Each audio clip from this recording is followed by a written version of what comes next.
Yep, the mute button helps. Thank you, Rantis.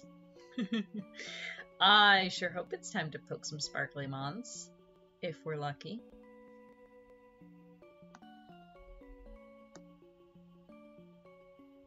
That. There. That. There we go. Time for Euphrosyne and Pokemons? Ooh. That seems like it might be a very dangerous combination.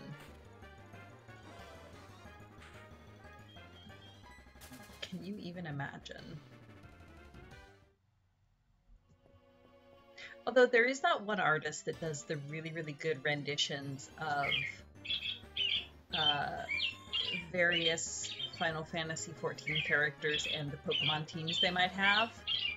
That is some very, very good art and some very, very good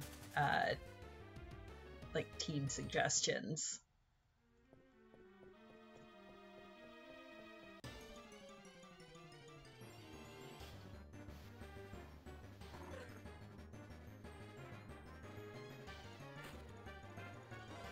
But yeah, I hope everyone's having a good evening. I am okay. Work was a bit, not bad, it was just, work was a bit slow today, so it was a lot of kind of sitting and twiddling my thumbs and waiting for people to get back to me on emails. Which was fine. It's better than a bad day. It just meant it felt a little bit long.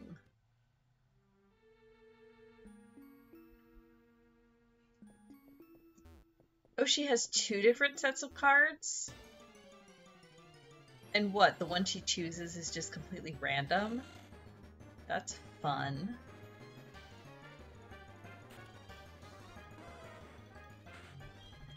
That's an interesting mechanic.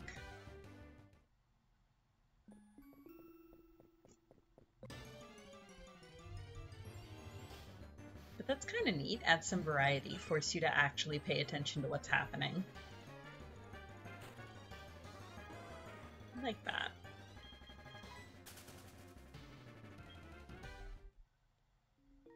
Look at and look away, or fire and ice. Interesting. Nifty.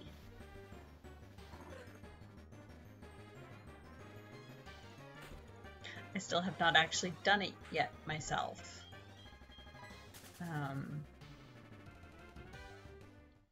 I meant to play through patch stuff last weekend, and then that just didn't happen. So maybe this weekend. Fingers crossed.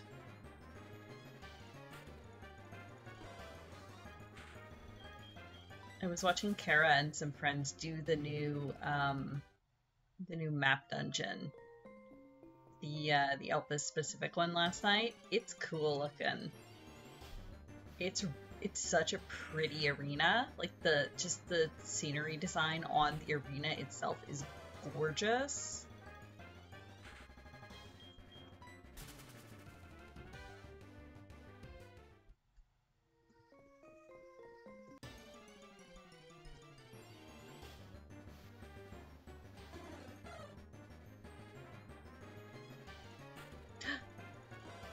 A Yelk! A Yelk with a boop for Merlin. I don't even know if Merlin's here yet. I guess that boop will just kind of hang out in the air, waiting.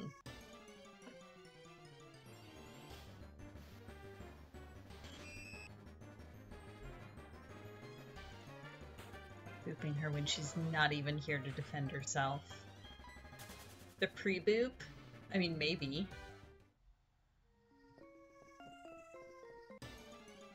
I'm imagining somebody just walking into a room and just like straight into a hand that boops them.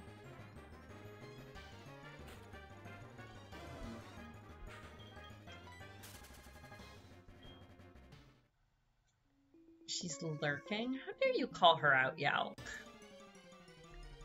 Lurking is perfectly acceptable. We like lurkers. I'm often a lurker in other streams, so lurkers are always very, very welcome in my streams.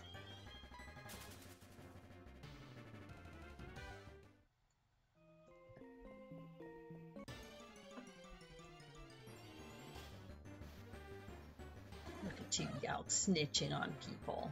I'll remember that.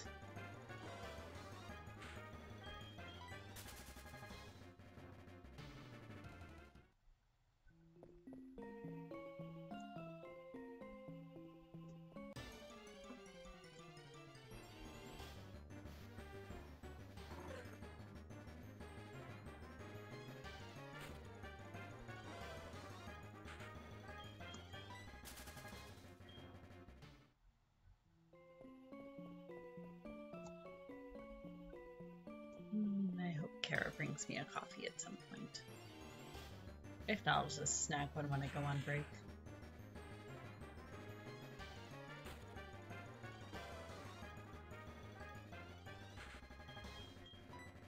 But yes, I am, for anyone that new that might be joining us, I am playing a randomized ROM of Soul Silver, which is why you are seeing very strange Pokemon here in the basement of Union Cave. But I'm playing it as a badge hunt, so before I take on each gym leader, I have to find a shiny Pokemon first. So we have found one, and we have taken on Faulkner. So now I'm wandering around down here until we find another shiny, so that we can take on Bugsy.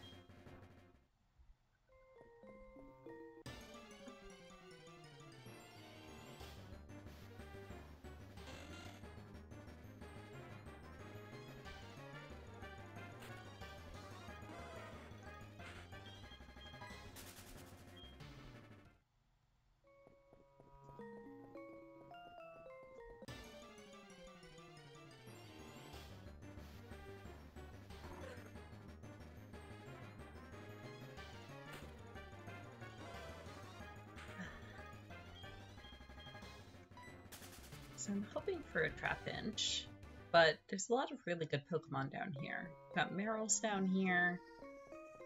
We've got the Trapinch. Starly would be interesting. Spearow would be interesting. I think the only one I'd be actually disappointed in would be maybe Meditite. But again, that would give me an excuse to train Meditite and Medicham, which I never have before.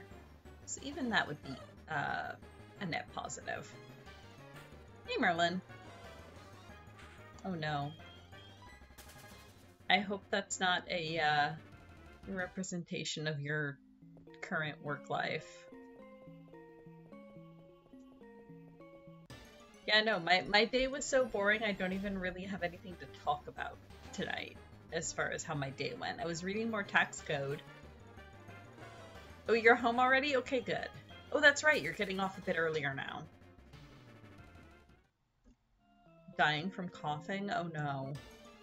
That's not good. Drink tea. Tea with honey. Or just tea.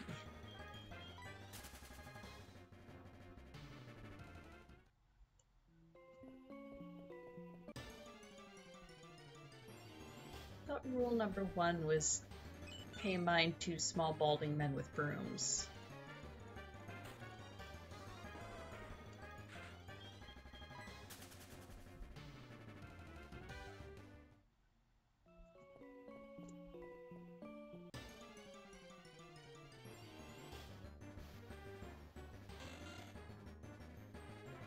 Gosh, I need to reread those books now. I can't actually remember what rule 1 is, or exactly how it's phrased.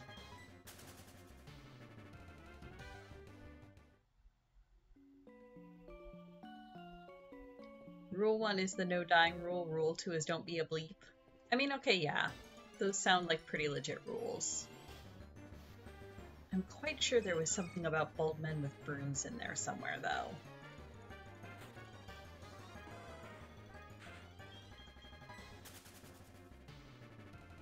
And I think potentially the only person that might have gotten that reference would be Kara, and she's not here. Oh well.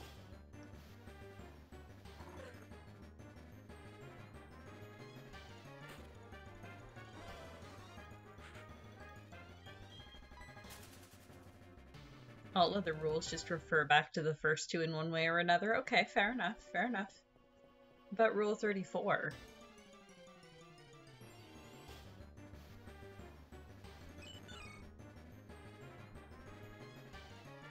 I've been on the internet a while, Randus. I know. I mean, I guess that harkens back to don't be a bleep. Oh, encounter 999. Perfectly normal Spearow.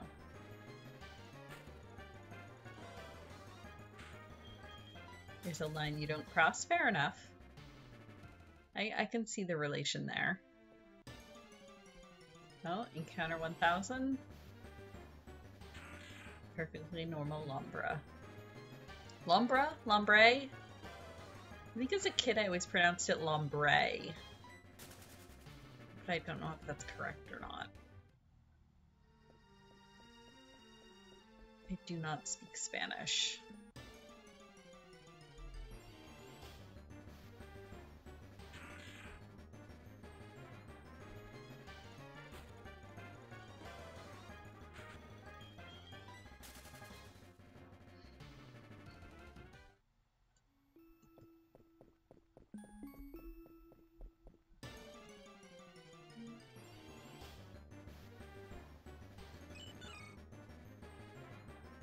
That was so cute.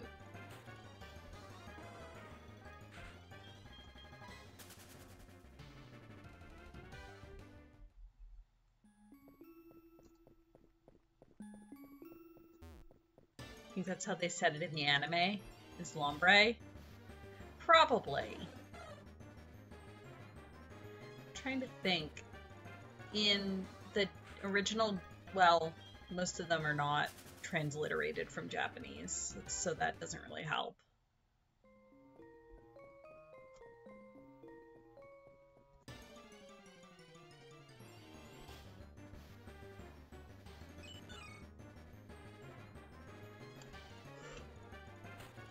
Ooh, goodness. Apologies. I'm awake, I swear. Kind of.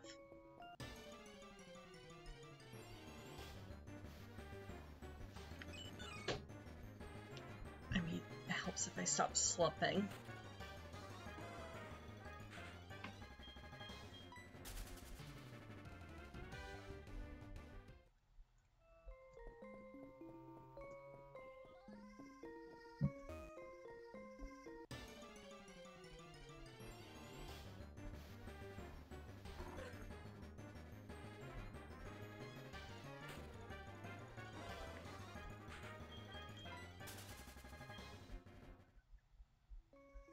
Aren't the Japanese names straight up different for most, if not all, mons? Yes.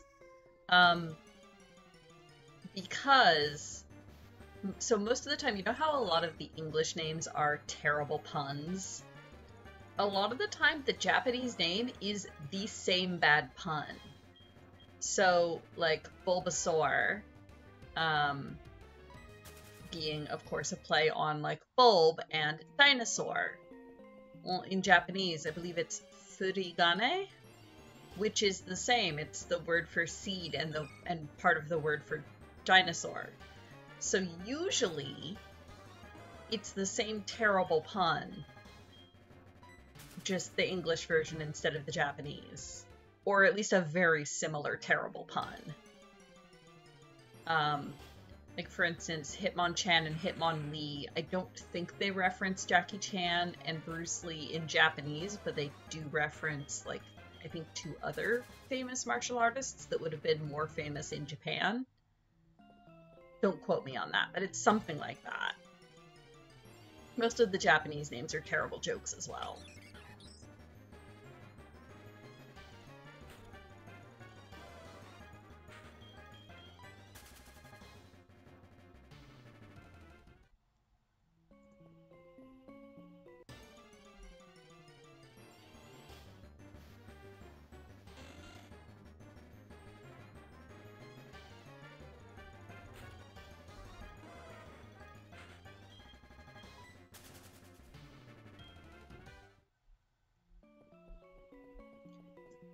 Trying to think. Some of the ones are Pikachu is the same in Japanese and English, which is why Pikachu is one of the very few that's not a terrible joke in English, because it's a terrible joke in Japanese and they've kept it the same for English because that's the mascot.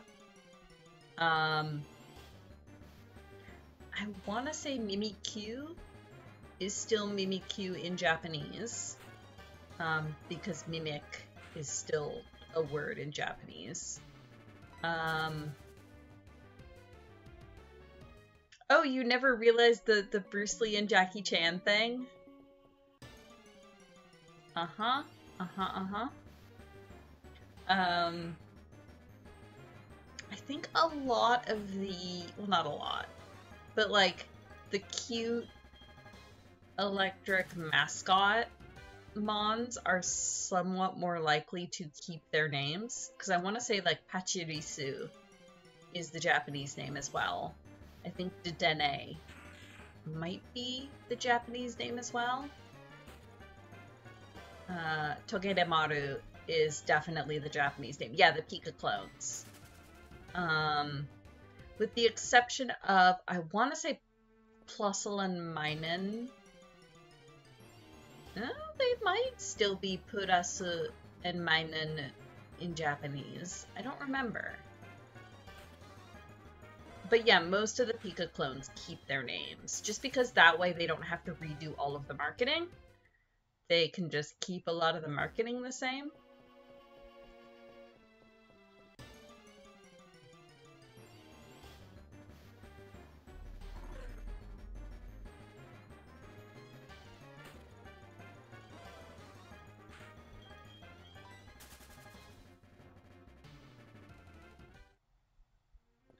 But I haven't. I know a random assortment of some of the Japanese names, but it's not something I've ever like sat down and made a study into. Like interestingly, it took me the longest time to remember, and I still occasionally have trouble remembering what the English names for Lillipup and Rufflet are, because I played White version in Japanese first, because that was back before they did worldwide simultaneous releases, and Black and White were going to be coming out in Japan like 6 months before they came out in the States, and I happened to be in Japan when Black and White launched. So, or no, sorry, excuse me. I was in Japan when Heart Gold and Soul Silver launched. So I bought Heart Gold in Japanese just for reading practice, essentially, because it's surprisingly good reading practice. Because they're geared toward little kids, there's not a lot of kanji in them. So it was a lot easier for me to read. So I had so much fun playing Heart Gold in Japanese that when Black and White came out in Japan the following year, I ordered a Japanese copy of White. So I played White in Japanese first for like 6 months before I ever got it in English. So I got so used to reading the Japanese names for, I don't know why, but specifically Lillipup, which is Yoteri, and Rufflet, which is Washibon. I got so used to calling them Yoteri and Washibon that I still sometimes have trouble remembering what their English names are, and I don't know why. I don't know why specifically those two.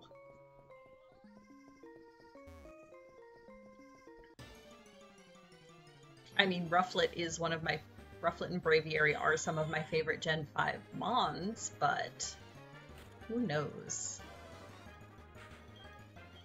Watches a lot of anime with no dub. Yep, just so he can practice his Japanese. Yep, I do that sometimes too. I do it specifically with Cardcaptor Sakura a lot of the time, just because it's not dumbed down, but like they're not using a lot of really specialized vocabulary like they would be in, say, a Gundam series. Like if I was trying to watch a Gundam series in Japanese, it would be really hard because they're using like a lot of engineering words and a lot of like advanced vocabulary. But Cardcaptor Sakura, because it's aimed, again, more toward a younger demographic, the language that they use is a lot simpler and cleaner and more direct, so it's a lot easier for somebody with Japanese as a second language to understand without having to, like, really, you know, focus and concentrate. Miyazaki movies are also really good for that. I watch Ponyo in Japanese all the time. Again, because the language is a lot more simpler and more direct. Jelly donuts? Yeah, I love those jelly donuts. These are delicious triangle jelly donuts. Or, one of my favorites is still, there's a point in Sailor Moon, where Usagi's mom leaves her a note, I think. No, it's when Chibiusa, I think, comes back from the future and has a note from her mom, Neo Queen Serenity, and gives it to present-day Usagi. And there's some kind of a comment about, wow, her handwriting's so terrible, we can't even read this. And it shows the note on the screen, and it's legible, but it's in Japanese. But because it's all in, you know, katakana and hiragana and kanji, rather than either, I guess, cutting the note or just pasting something else, they still showed the Japanese note, but then made a joke about how terrible her handwriting was, that it was completely illegible. I thought that I was just old enough when I saw that episode that I realized, oh hey, that note's in Japanese, and I found that incredibly funny.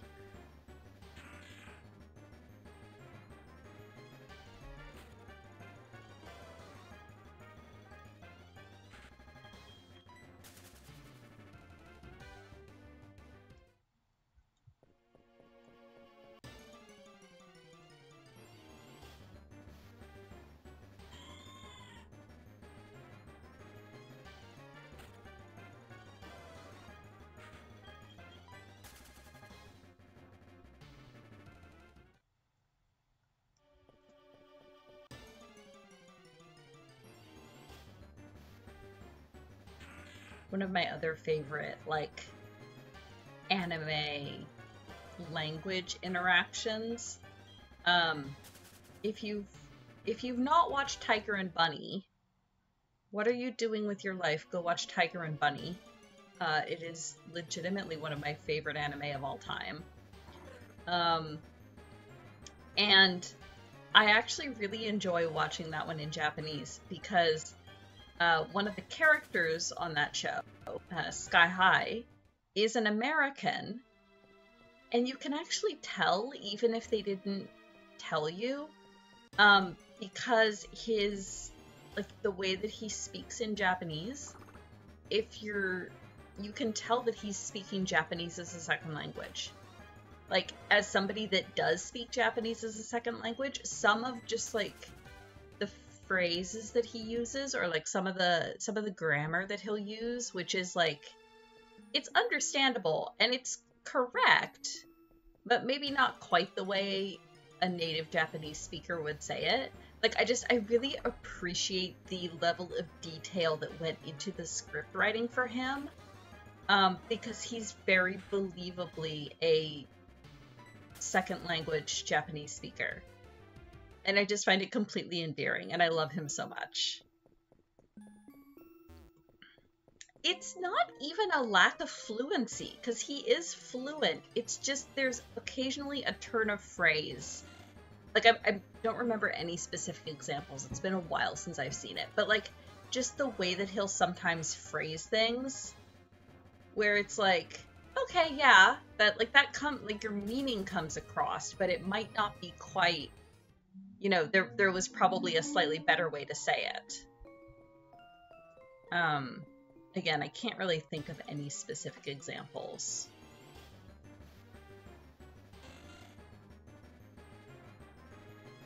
But it would be the kind of thing of like, if, you know, if there was somebody that was speaking English as their second language and they would say something like, oh, I'm done with class. It is the time of lunch. Like, you get it. It's fine. You understand exactly what they're trying to say, but it's just a little bit off, a little bit quite not correct. It's that kind of idea, but the Japanese version. And it just shows like like I said, a level of detail in the script writing that I wasn't expecting and really appreciate.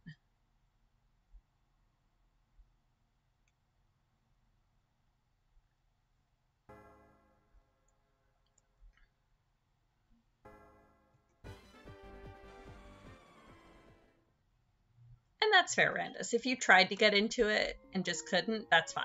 As long as you've tried. I feel like everybody should at least give Tiger and Bunny a chance. Because, yeah, it's definitely not for everyone, but I feel like everyone should at least give it a try.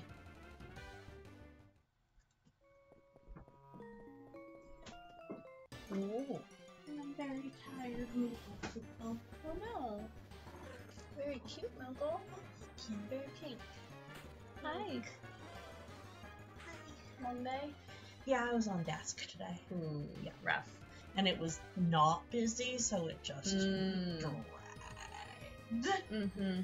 Just very, very, very long day. Very slow. I mean, I got entertainment in the last half hour because the guy who is definitely a known shoplifter was cussing out Ray and Chris on the floor. Oh, fun! You'll have to tell me all about that later. Yeah, that was the highlight of my day. Okay. Ladies and gentlemen, my wife. Hey, Dobby, good evening.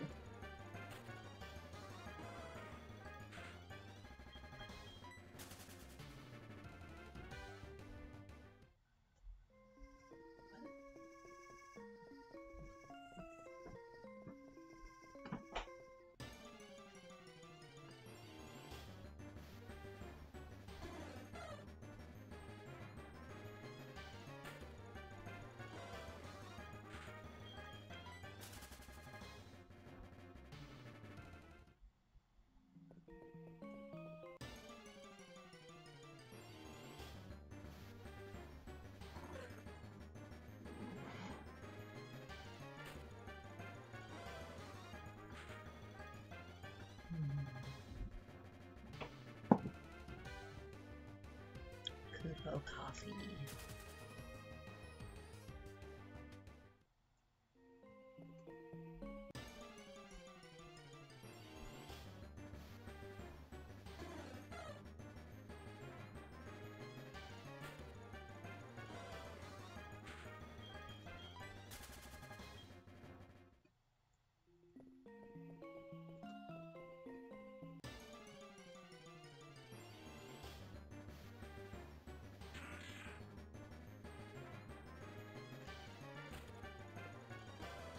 Seems like everybody's had a slow day today. Kara was just saying that her day was incredibly slow. My day was pretty slow.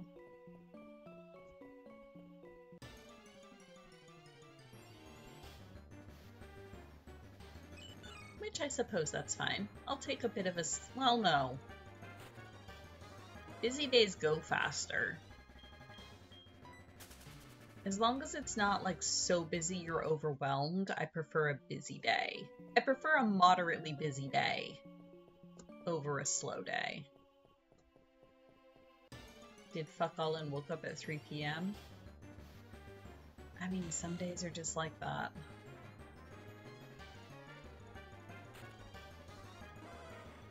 Yeah, I had a rough time getting out of bed this morning. at your desk for all of an hour and the rest of it was in meetings? Ew. I mean, again, sometimes meetings will make the time go by really fast. I'm lucky in that most of our meetings are still over, well, Teams. But they're mostly video calls. So if I'm needed, it's fine. I don't have to leave my desk. If I'm not needed, I can turn my camera off and be doing other things.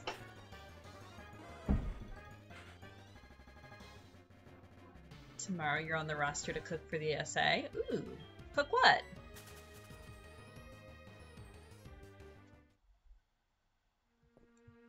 Get yourself to do some school stuff before that. Yeah, seems like a good idea. Note to self, poke Dobby on the morrow. Although by the time I wake up, it'll probably be too late considering the time difference.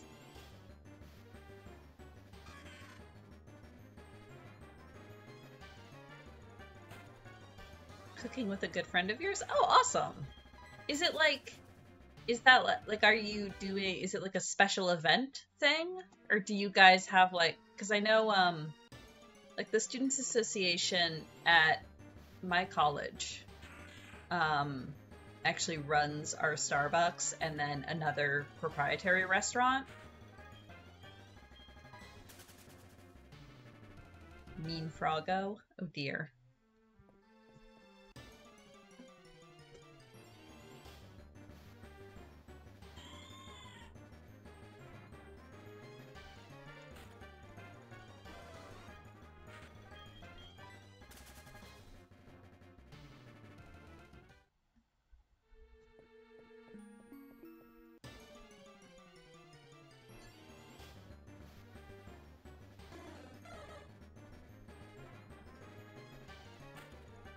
Mean Froggo is being very mean to you, Randus.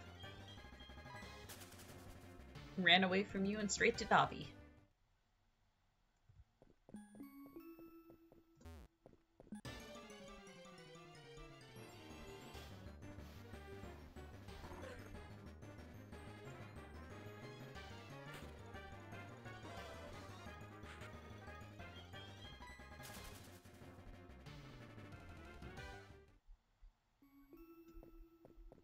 I see those FPS drops, computer. You good?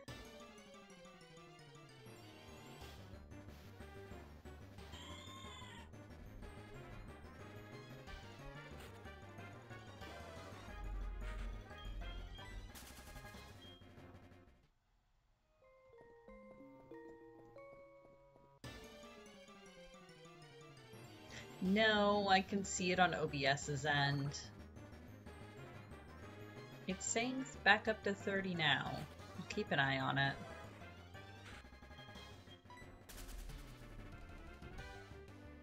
Okay, so in the Netherlands, you've got study associations, which are connected to one or multiple related degrees. And then they organize stuff related to that. Communal book buying, organizing work field meetings, bargaining with... Yeah, okay, that makes sense.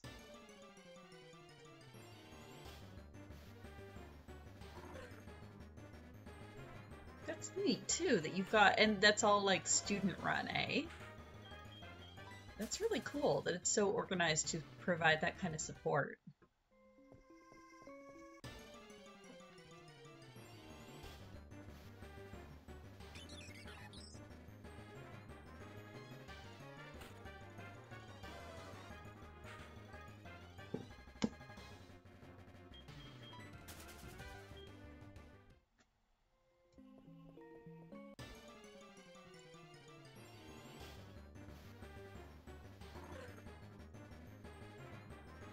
Also organize some fun stuff, drinks and parties, vacation weeks and weekends. Oh yeah, nifty.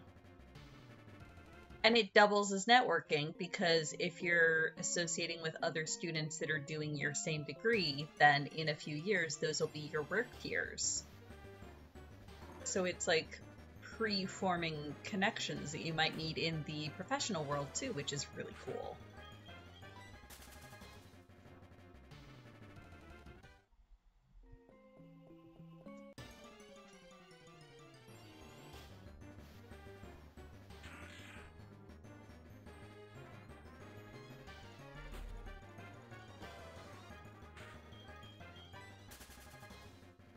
I'm just imagining in like 10 years going to do a contract negotiation or something and being like, oh yeah, I know that guy. I drank with him in uni.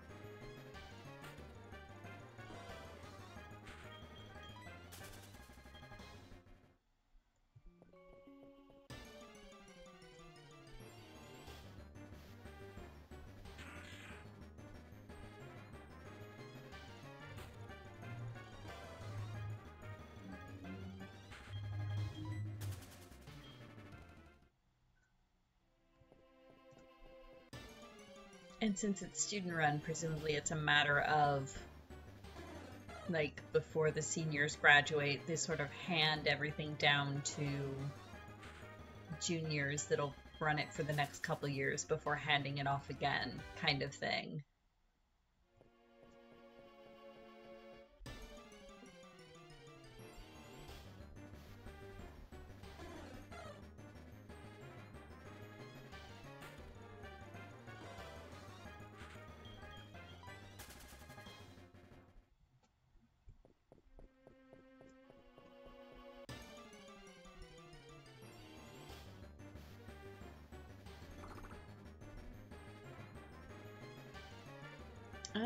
Okay. Membership is almost universal, but it's mostly for the benefits, and far from all students are actively interacting with their study association. Okay. That's really neat. Thank you for taking the time to explain all this. I appreciate it. Oh no, a Kubo flop! That's the most dangerous kind of flop.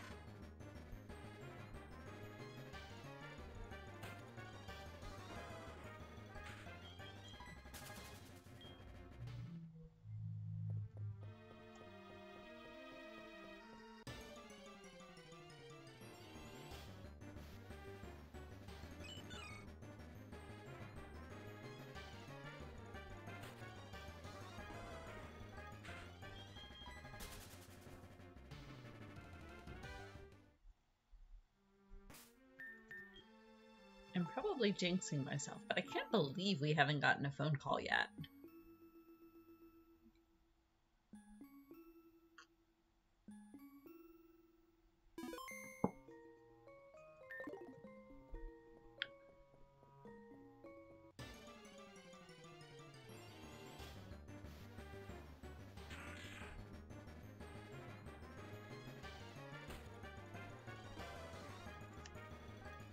Most of the fun stuff is organized by student associations, which are independent from the degrees and only have loose connections to the university. The university usually provides some financial support to the board members as a compensation for a year of study delay. Oh, so where study association membership is determined by your degree, student association membership is far from universal and more determined by what kind of a person you are. Okay, that's cool. More like a kind of a club thing than it is. Okay, yeah, similar to what the US Greek system would be. That makes sense. Am I trying to jinx it, Randus? No. Look, I worry if we haven't heard from Joey in too long. Is his Ratata okay? Is he still as cool as he used to be? I won't know if he doesn't call and tell me.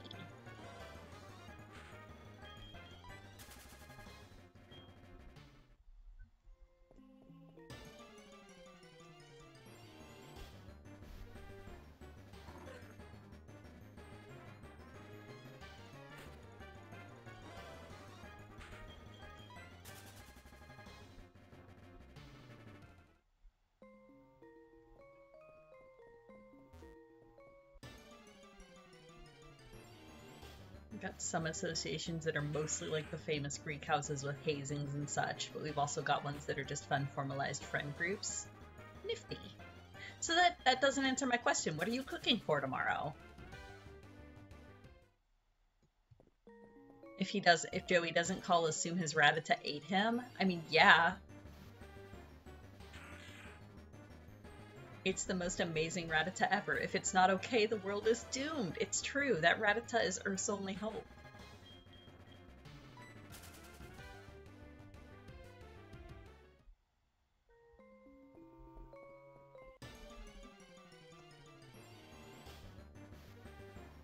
Combination of a living room and a local brown cafe. That sounds lovely. Very chill.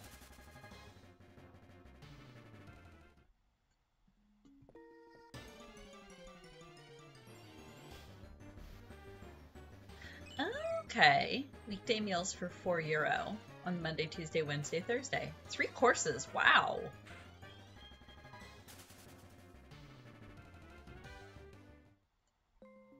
That's cool.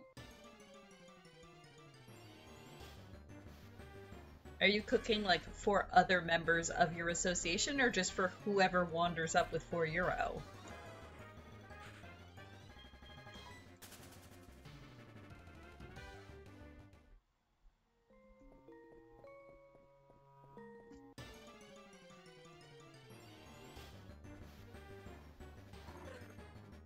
Expect you to do at least 1 shift a month. I mean, yeah, that seems fair.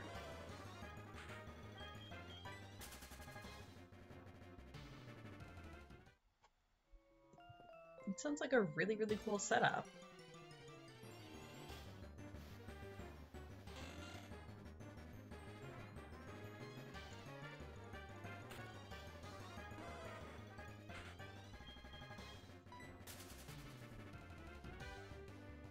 So it's just members 99% of the time. I mean, now you've said it on the internet, so I'm sure all of my Dutch viewers are going to be flocking to take advantage. Quick, Kara, book plane tickets to the Netherlands. Let's go eat.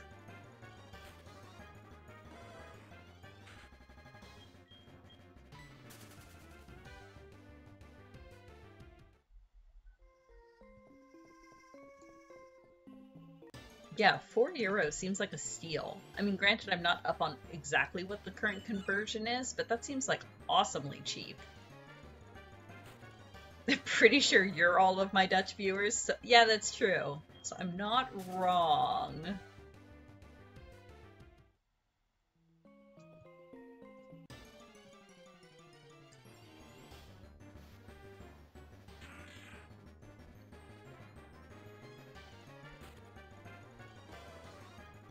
Randus, I'm pretty sure at this point euros are more real money than whatever green play money you guys have down there. Just saying.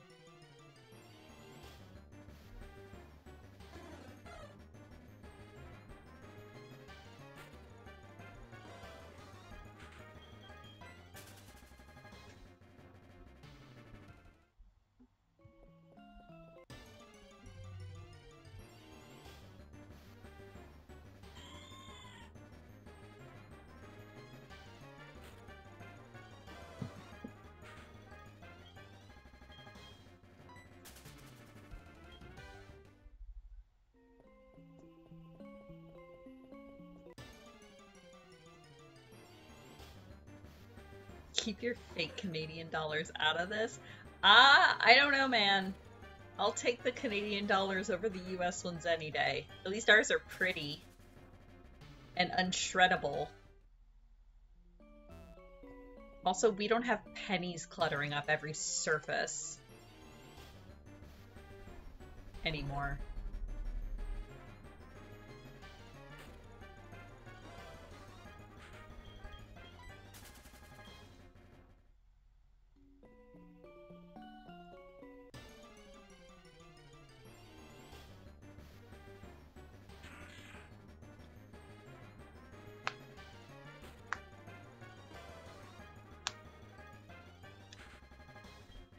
They flatten so well. I mean, yeah, okay, that's true. I definitely have a few of the novelty flattened pennies laying around from various tourist attractions.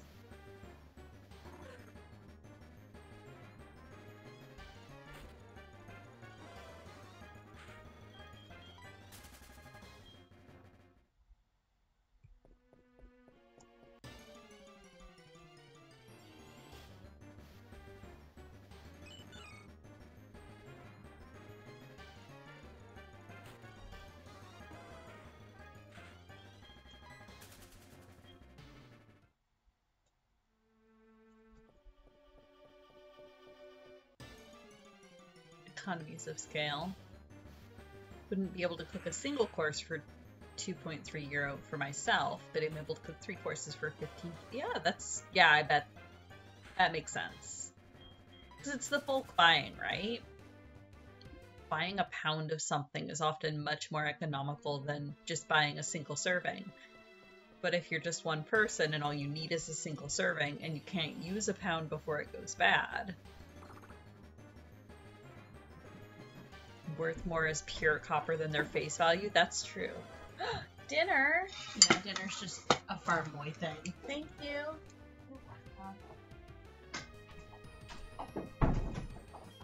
My wife brought me dinner. And we'll eat it in a little bit. I'll take my usual 7 o'clock break and eat then.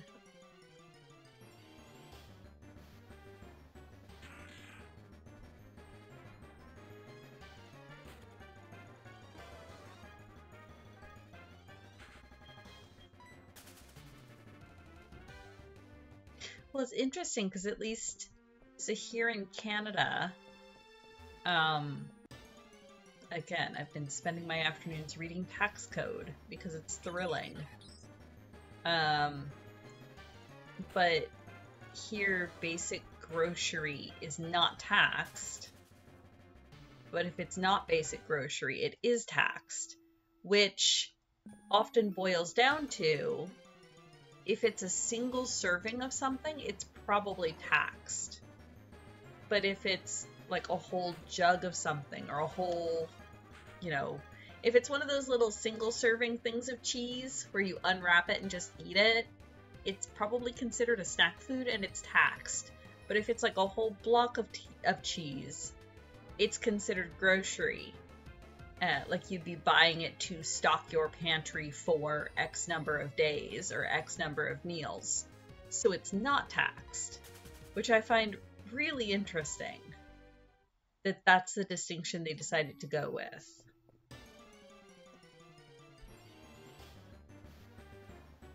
Is it full of Kupo nuts or even better, fake Kupo nuts?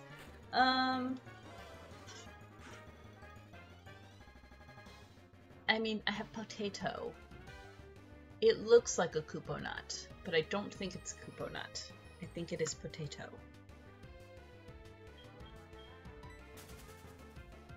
Yeah, exactly, Kaylee.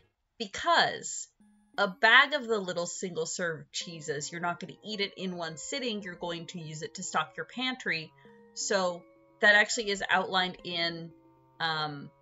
that's actually outlined in the tax code. If it's a package of multiple single servings, it's not taxed.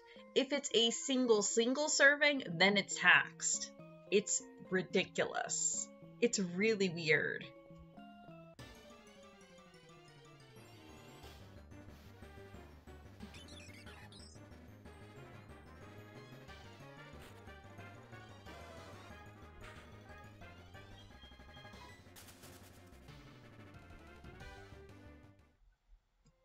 And again, I've been having to bury myself in tax code. And I find it interesting. I at least do...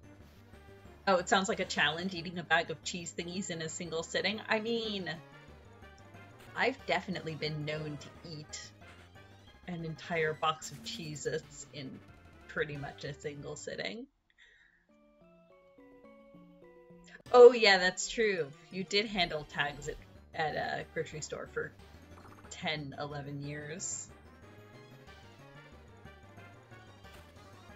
So what you're saying is I should feed you the tax code.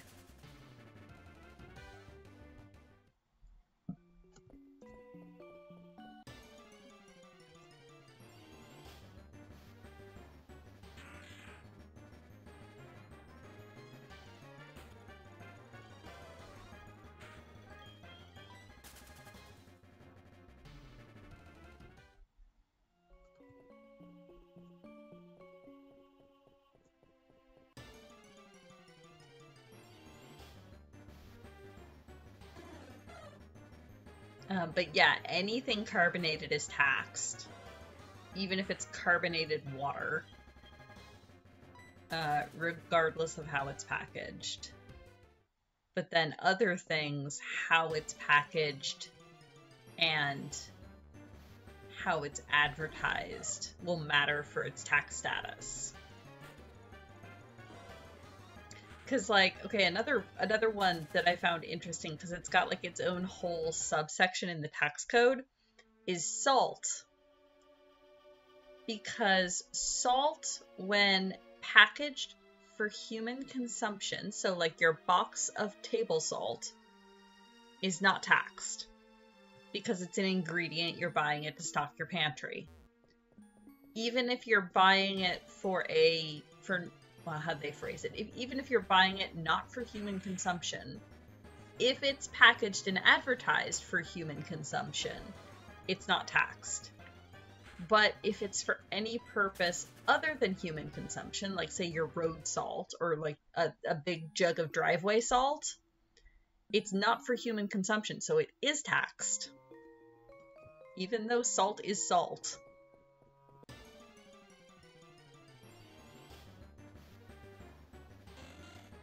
Can't really think of anything that varies depending on how it's packaged. Yeah. Canadian tax code is real interesting.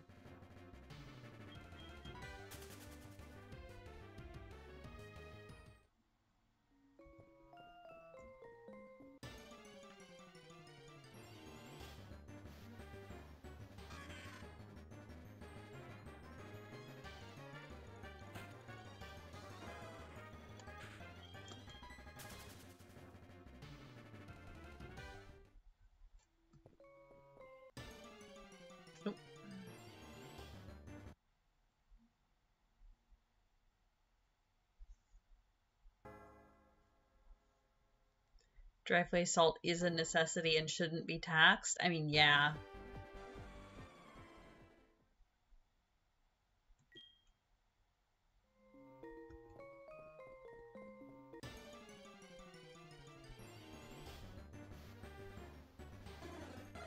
I mean, if you want to argue an exception.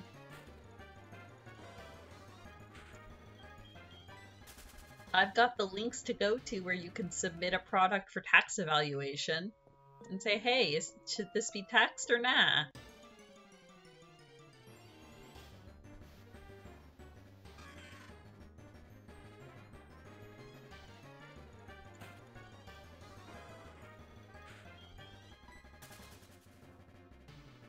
Rock salt is a different type of salt. Okay, yeah. Yeah, that's true. That's fair. But they don't actually go into that part of it in the tax code. It's purely based on packaging and marketing.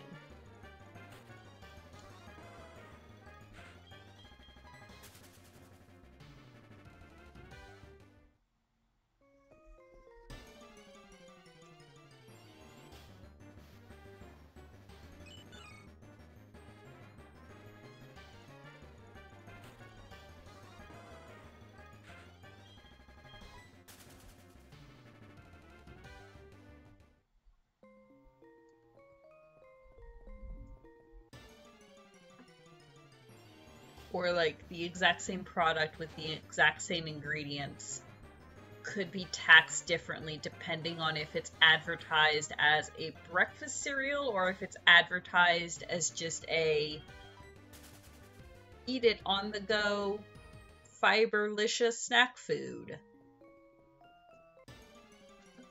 Because breakfast cereals are not taxed, but snack foods are. So if they're considering, is this a snack food or is this a breakfast cereal, they'll actually look at like how the product is marketed to make the determination.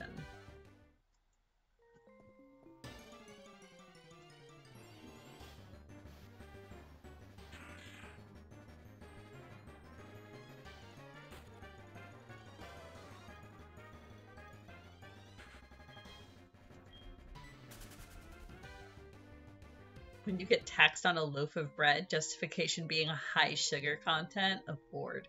Here, okay, another thing that boggles the mind. If you go to the store and you get a loaf of pre-sliced bread, it is taxed differently than if you take 2 steps sideways and pick up a loaf of non-sliced bread. Tell me how that makes sense.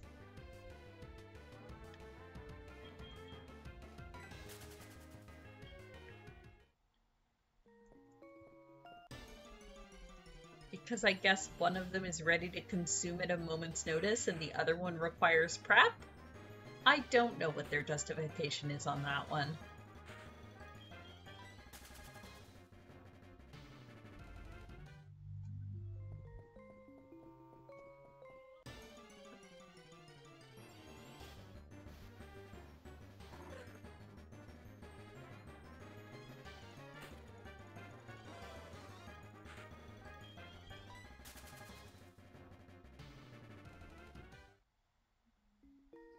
Lies, you're allowed to just tear off unsliced bread and you shouldn't listen to anyone who tells you different. I mean, yes, that is very fair. One has labor charges baked in. I mean, you're probably not wrong, but still.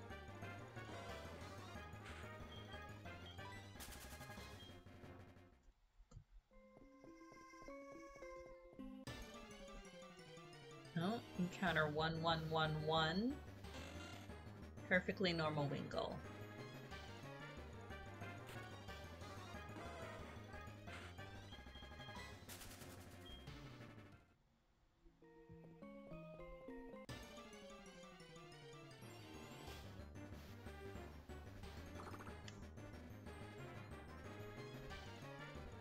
No, unsliced bread just kind of falls out of the bread makers. Right? That's how it works.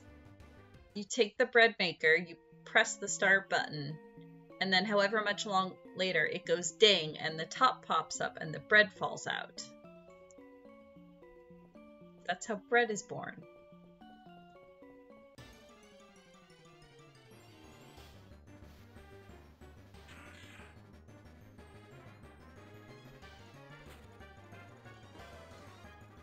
That isn't pressing the start button labor. Not when it's underpaid grocery labor, it's not.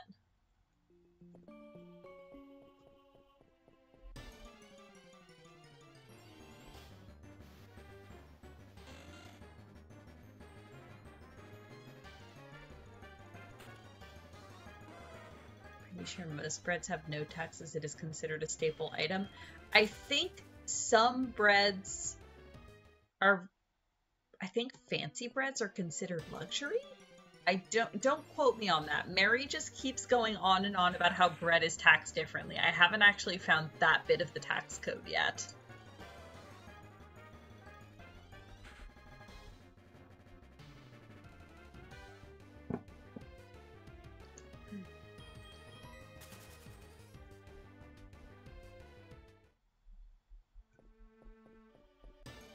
Oh yeah, I was figuring, Dobby. No worries. I am genuinely amused. Can't believe we've been sitting here talking about Canadian tax code for 20 minutes.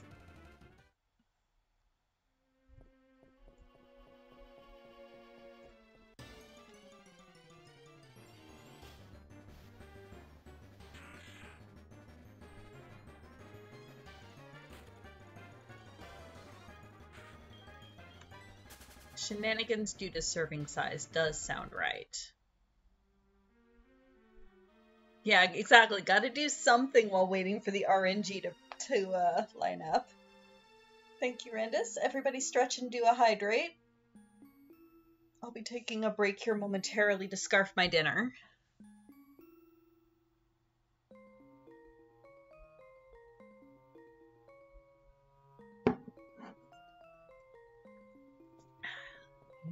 Kupo coffee.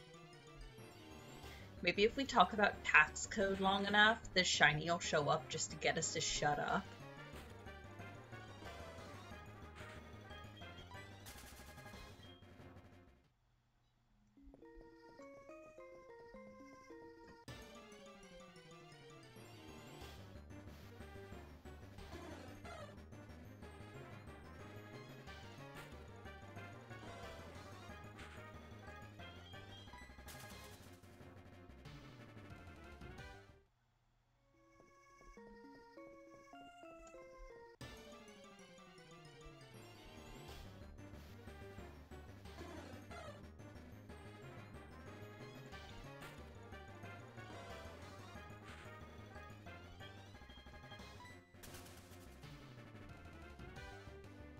Wild Murkrow has appeared.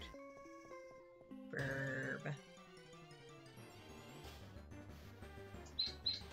Ooh. And an extra burb. A burb for the burb.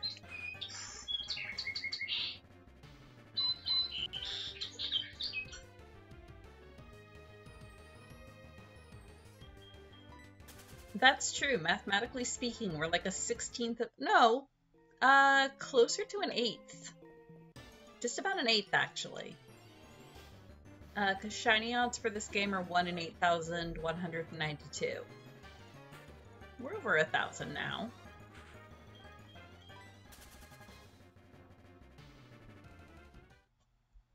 I mean, I'm fully expecting to go way over odds on some of these hunts. I was shocked we found that Hoppip as fast as we did.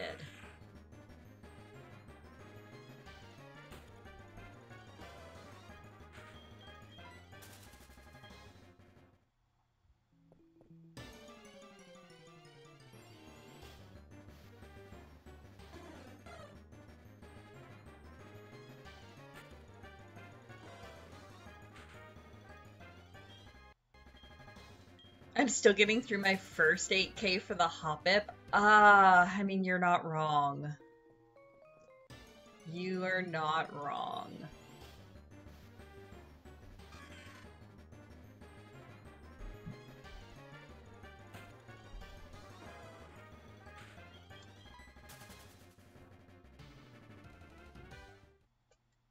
I mean, technically, saying we're any amount of the way there is a fallacy, because that's not how odds work.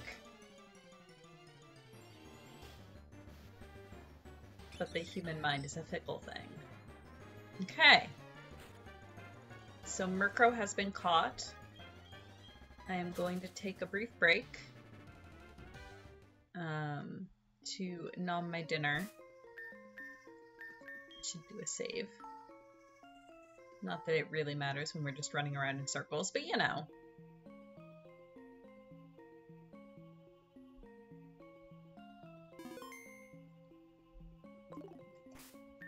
Let's see. If I pull open the Pokegear, I shouldn't get any phone calls. We'll see how that goes. Mathematically, not based on odds. True. Fair enough. Okay. Your point is valid, Randus. Everybody get up, stretch, move around a little bit, refill your drinks, eat something if you haven't, and I will be back in just a few minutes once I have nommed my own dinner.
Hello, I am back.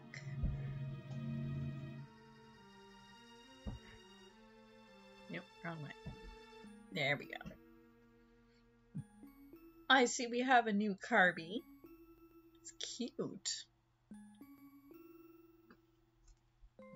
I really like that charcoal gray.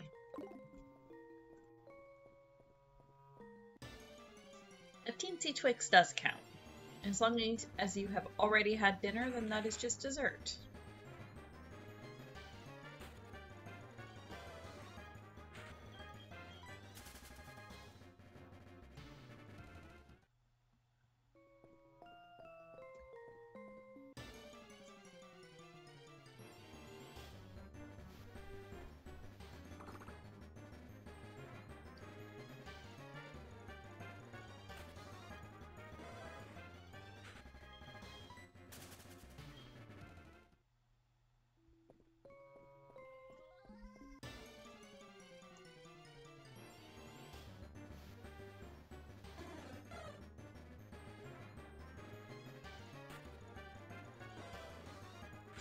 So wait, okay. So we found the Hoppip after 1800 encounters, give or take. Which means there would have been like 6,300 left to go.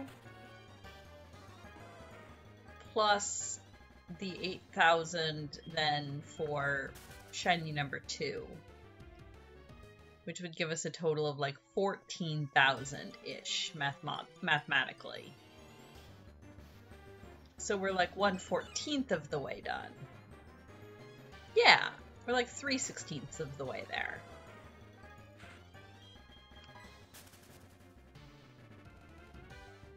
Because with the 1,800 from Hoppip plus this 1,100 we've got now, we're at roughly 3,000 encounters total of potentially 16.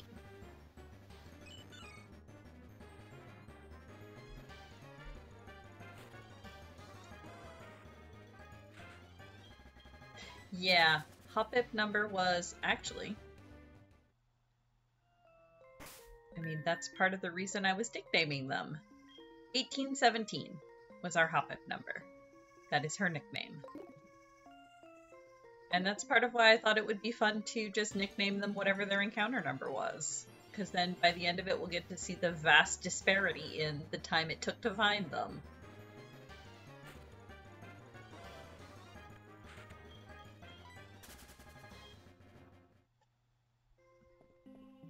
And it'll be...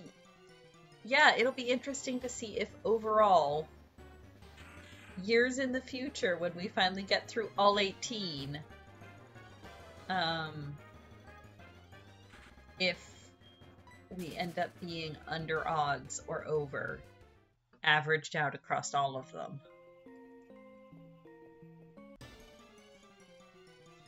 Add it to the overlay next to them. I don't want to clutter the overlay too much though, because eventually I'm gonna layer the sprites in behind the Hoppip up the side there.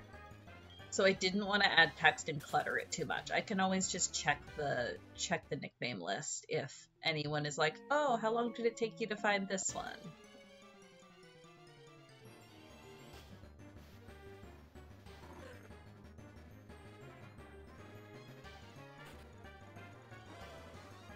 Because I feel like to get it to fit, I'd have to make the text so small anyway.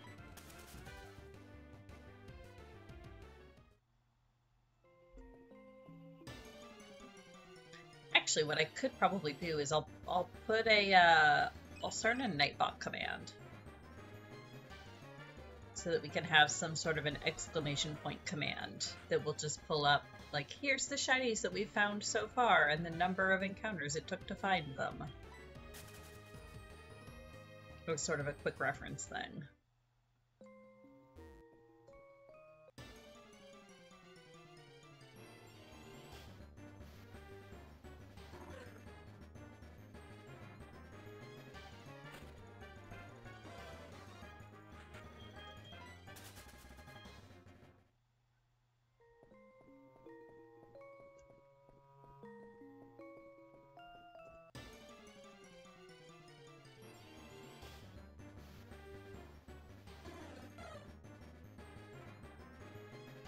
Nightbot or Hopebot. The difference is Nightbot I can just do myself and edit the text. Hopebot I have to bother Kite about, or Kits. And considering neither of them is awake at an hour to actually watch my Pokemon streams, I don't want to bother either of them with it. Nightbot I can just do myself.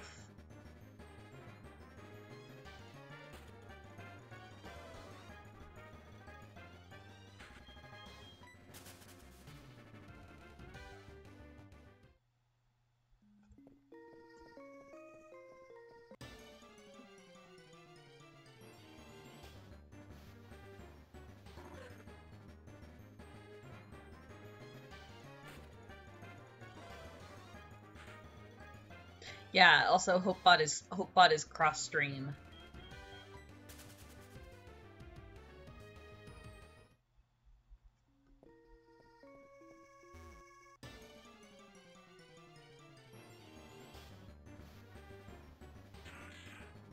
I was gonna say, I think Kite, I think, is typically on top of it enough. I think Kite edits the plan to reflect Julie or Surge, depending on who's going.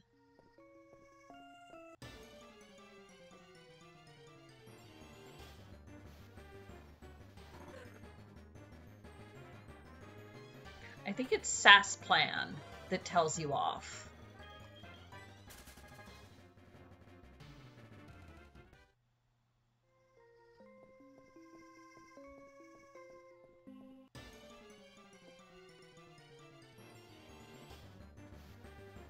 Oh, maybe they changed that one too.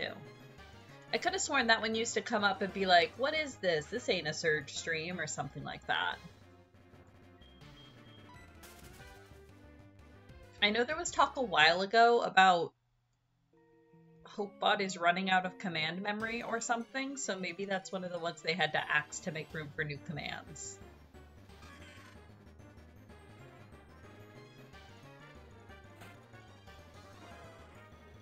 One too many S's? But that's how you spell SAS.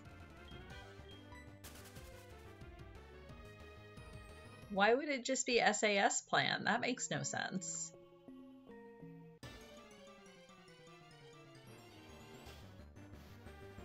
Yeah, that's what that'll be typed.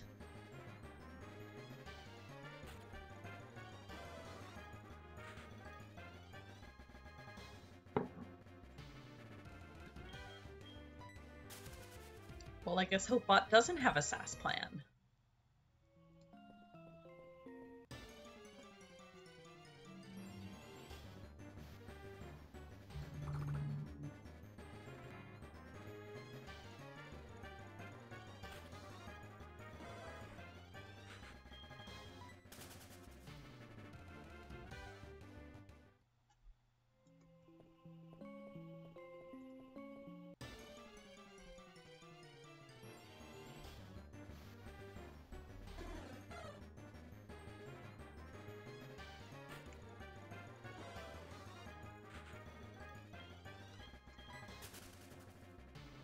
Unless it only works for Fox Friend?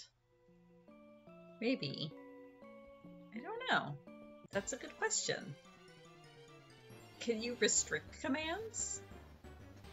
SAS plan command is specific to a Julie stream, so there is a way to restrict it. Interesting.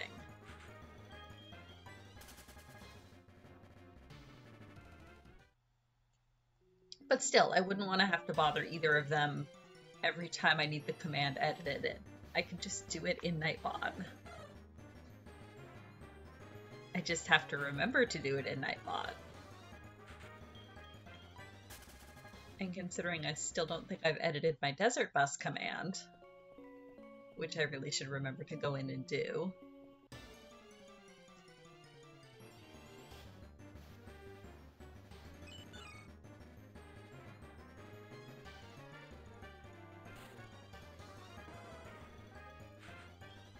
I think it might just be bus. I don't remember exactly what I put the command for, because that should pop it. There we go. It is just bus. But yeah, it still says that it's currently live now. I never went in and edited it after the run, which I probably should do.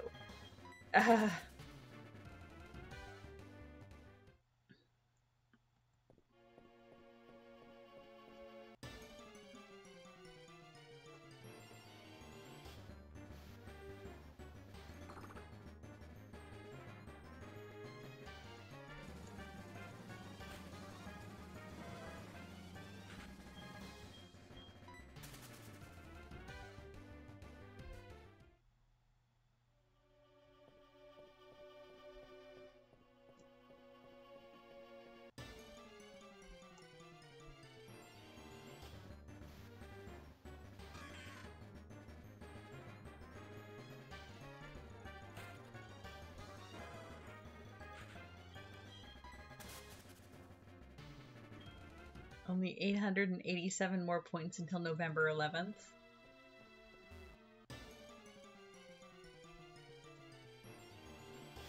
Aha! Yelk has pressed the button. It is board game time.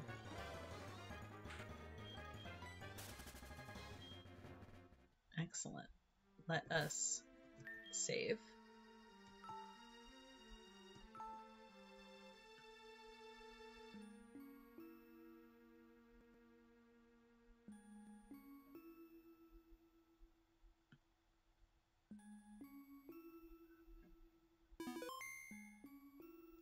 And then open our phone so we don't get randomly called.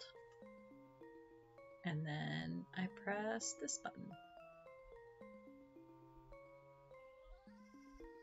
And then I make OBS actually find the right window. There we go. And then I switch to the right window.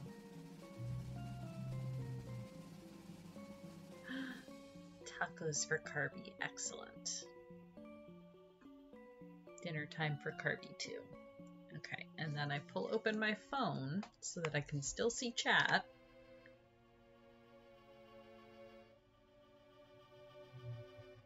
Even though my board games take up the whole screen. There we go. There we go. Alright, what have we got here?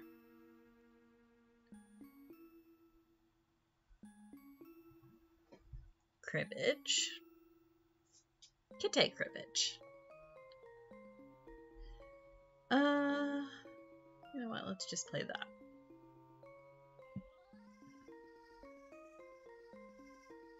Next.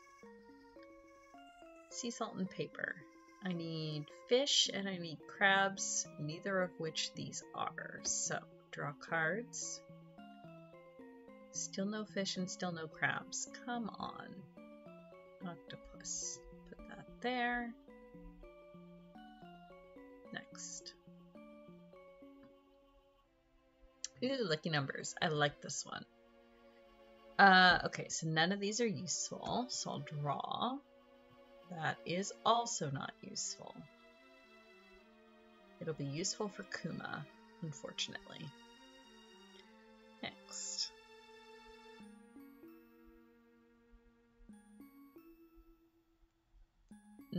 Collectibles. Om nom nom collectibles.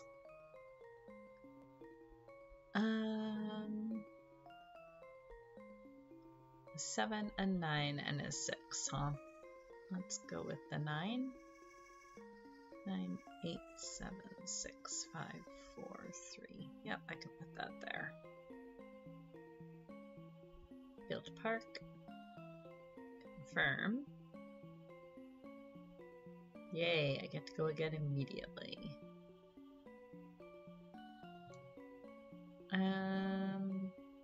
Actually, yes, let's do that. Put that here.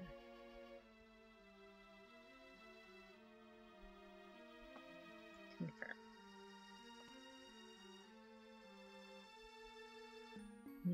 FF14. Eventually I'll have time to play the new patch. Someday.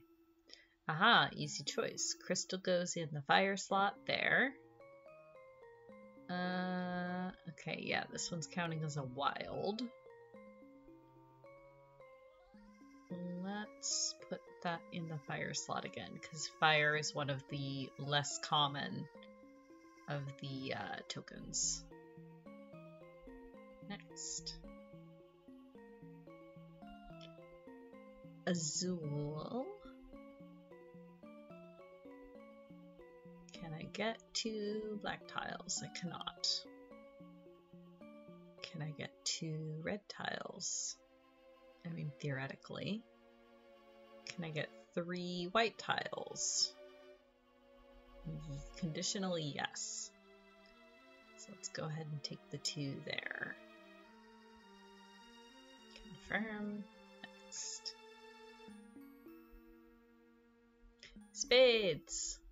I think we'll still be fine here. This is fine. Next.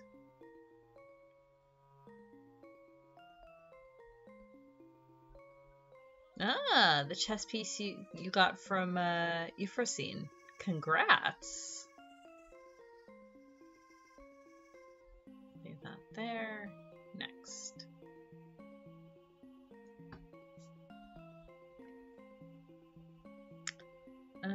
Oh look, a 1. Put that there. Do I need any fences? I need 2 3s, which I've got there and there. 2 2s, which I've got there and there. And then just 1s after that. So I guess I'll split that. Confirm.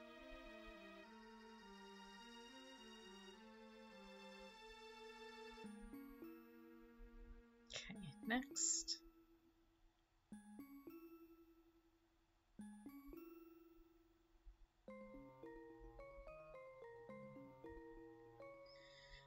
Ooh, okay.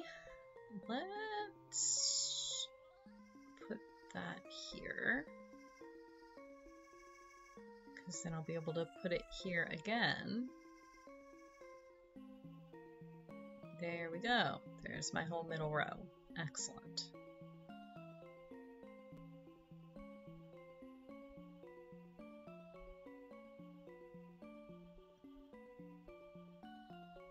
Got the minion and one of the orchestrions? Oh, congrats. Minion is so cute. I'm gonna have to run it just for that.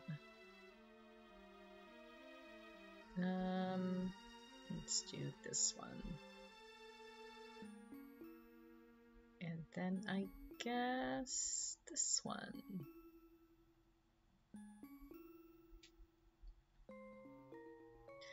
Bids. Oh, this is a fun one. Well, no choice here. There we go. Next. The other Azul game.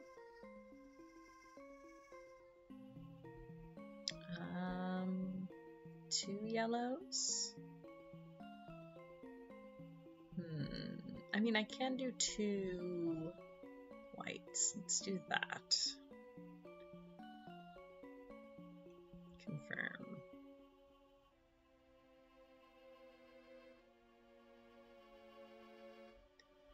Okay, clubs. Let's do that next. I'm doing okay on that game so far.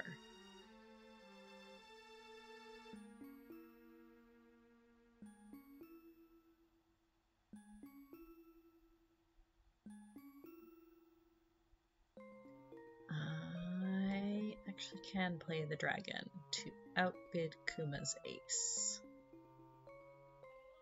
Next. Hand and foot. I hate this new icon. It's creepy as heck. I don't know why they changed it. Please put it back. Oh, cool. Okay, so I can put that there. And that's everything completed. So now Kite and or I just needs to go out, which I'm about to do. Haha! Huzzah! Foot!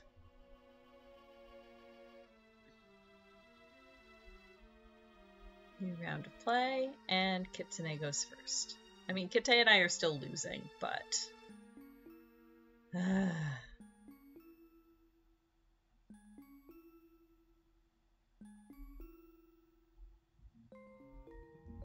Oh, roof. Penalized 330 points for the cards in Kitsune's foot. Oof.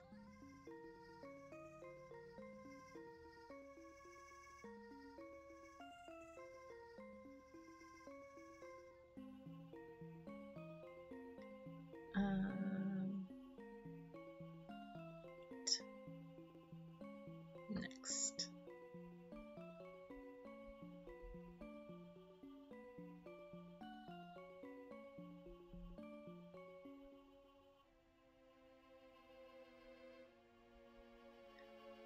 I will play that. Next. The other game of spades.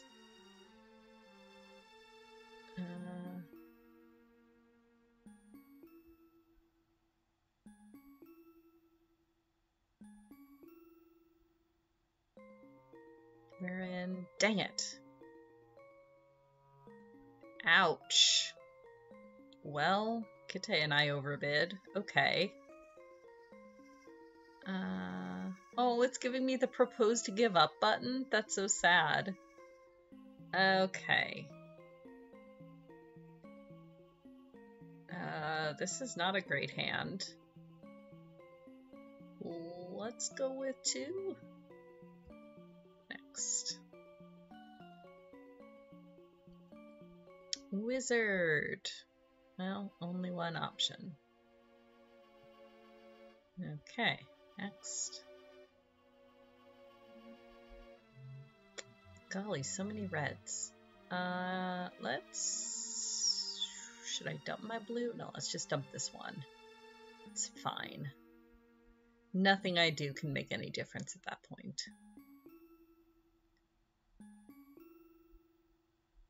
Yeah, the propose to give up button does generally mean that we're losing badly. Sure, I'll take a button there.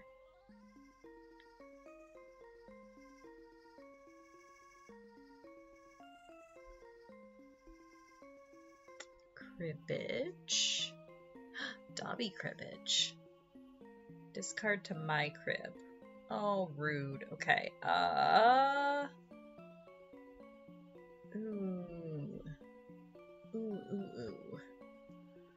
Ooh, I don't like this. Okay. So if I keep the 2 pairs, that just gets me 4 points. But if I get rid of the 6 and potentially this, I get 6 points because I get the 2 15s and the pair. So yeah, let's do that. Next. Oh, we're only playing to 500 on that game? That would be why. I didn't realize we had that. I didn't realize there was a cap there. That would do it. Yeah, I'll take the Rain Man there. And some butterflies, sure.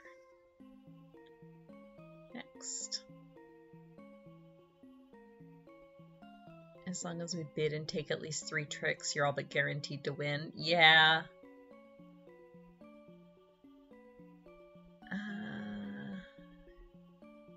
Where is my teammate at? Well, I have nothing that'll be useful for them, unfortunately. Next. Back to cribbage. Let's do that.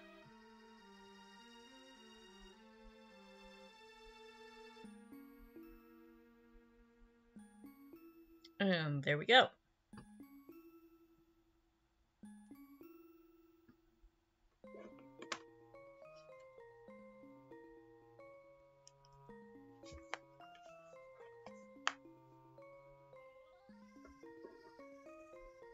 Bid 3 and get 9 and get a penalty for taking too many bags. Ooh. That sounds like a goal for me and Kite. I need that. There we go. Man, it's been so lonely tonight. No phone calls at all. Maybe we're not getting any cell reception down here in the basement of this cave.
goodness.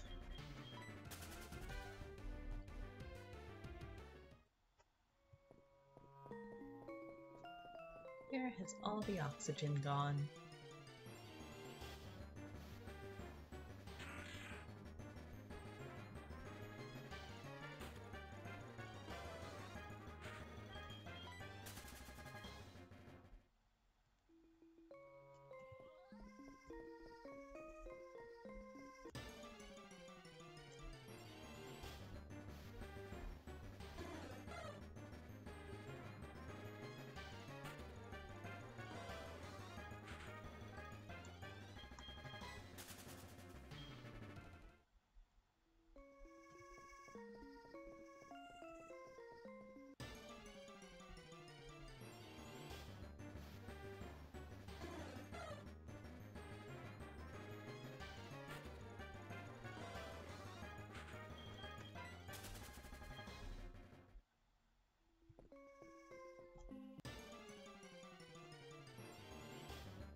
Oh.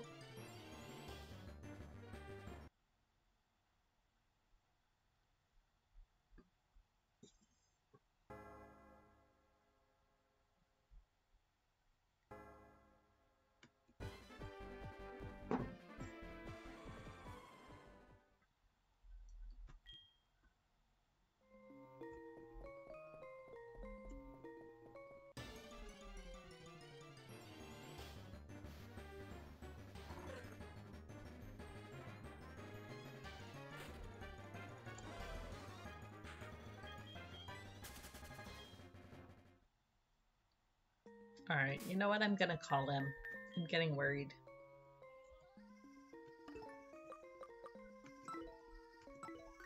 Hey, Joey.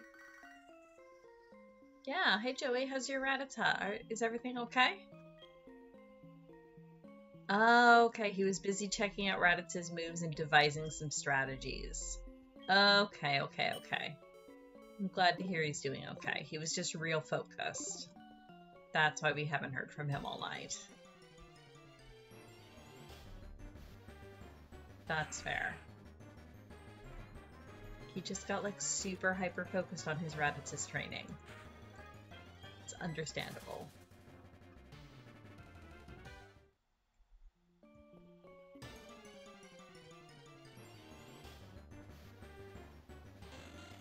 Nope, he's not been eaten by the Rattata yet.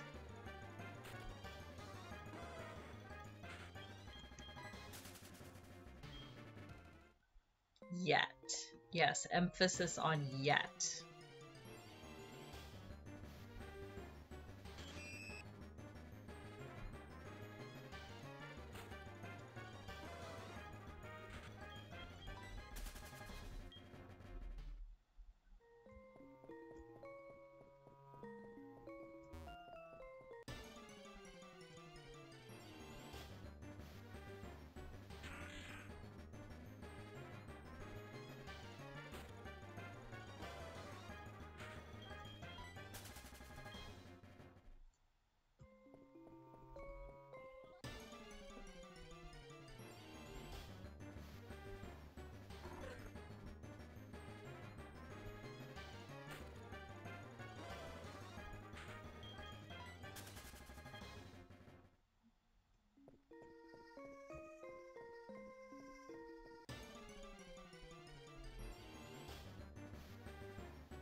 You math good some days.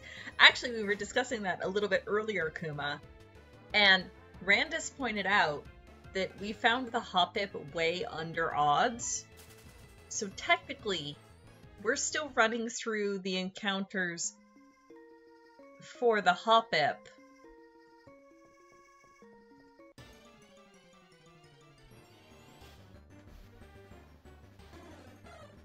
Because we only found, we're still technically under odds for the Hoppip. Is that how the game tracks? No, that's not how the game tracks. That's how Randus tracks. The game is, it's full odds. Like every encounter has a separate 1 in 8,000 chance to be shiny. Randus is the one that decided, let's track and see. We are still under Hoppip odds, exactly. Yeah, expected rate. Mathematical rate.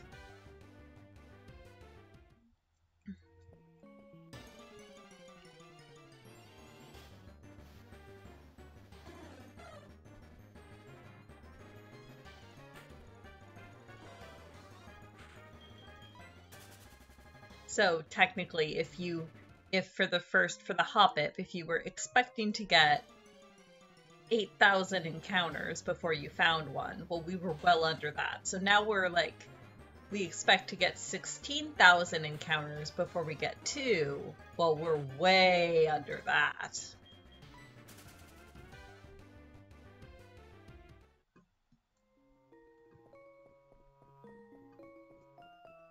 I mean, I don't know what you expected, Kara.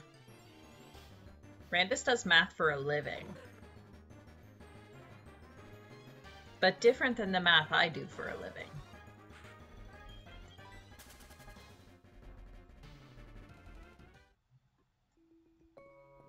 Just all the different kinds of math.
Time for bed. I hope you sleep well, Dobby, and have fun cooking tomorrow, and do your homework.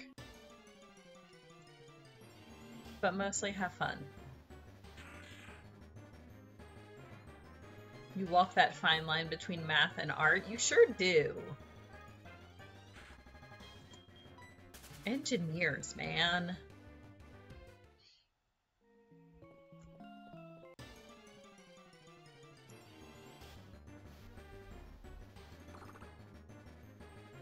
Yep. Who was it? Yelp triggered board games about half an hour ago. So yes, I have been through all mine. And presumably Kite is asleep, so.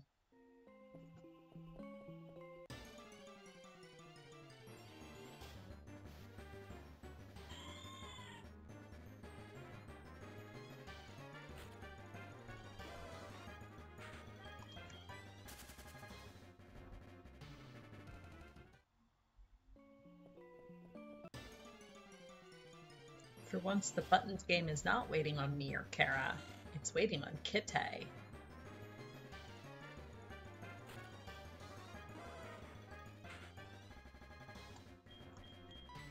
Sasha is screaming for me. Are you sure she's not screaming for Jade?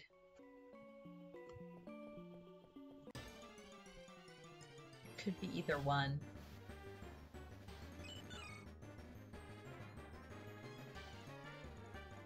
It is true that by now she expects me to be down on my place on the couch, and I am not. Sometimes she gets really confused if I'm streaming, and Kara has me up on the television though, because Sasha can hear my voice, but yet I'm not on the couch. So where the hell am I?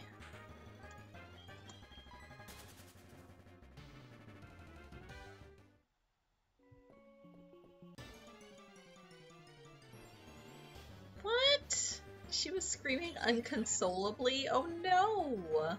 Baby. She's dumb.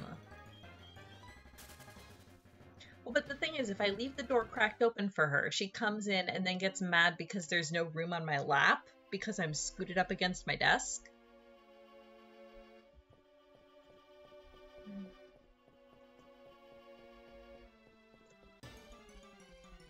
Like, I can open the door and let her come in. She just won't be happy about it because she still can't snuggle.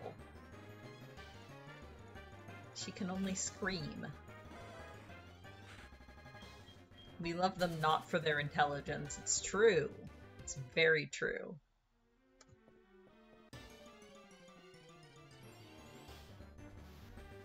I mean, I actually do have a second chair that's like just off screen here. So maybe she would be content to curl up on that chair and stare at me? I don't know.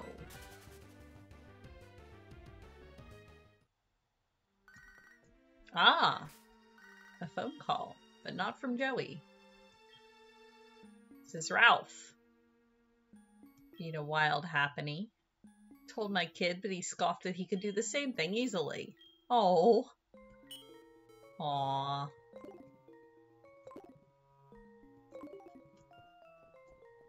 I mean, maybe she just wants someone to play with her? Where's the Jingle Bell toy at? Maybe she just needs some playtime.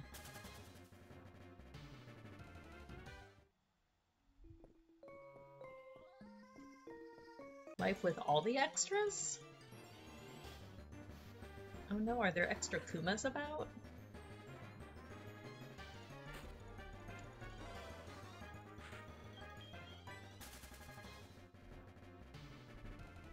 That could get dangerous. I hear Kumas are real good at climbing trees.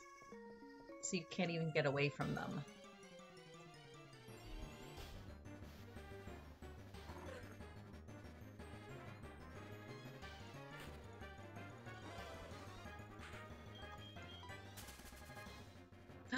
Extra kittens? Oh! I mean, let's be real, that's probably just as dangerous as extra Kumas. Please keep spare Kumas for emergencies? Yes.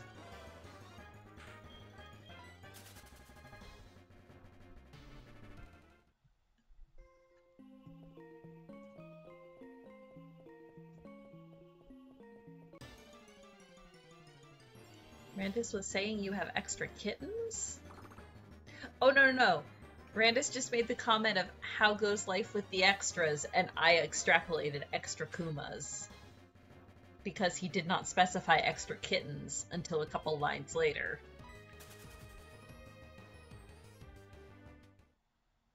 Attention, I am not paying attention. I mean, that's fair. That is fair and valid. Still need homes. Oh. If we were closer and not across a border, and if Sasha had any notion of what to do with other cats. Although maybe she'd be okay with a kitten? We don't know. She just, yeah. She has unfortunately not done well with the other cats she has lived with. So we would not want to stress her out, except in case of an emergency. More distant act from Jade's room. Play with her! Just get the fishing toy.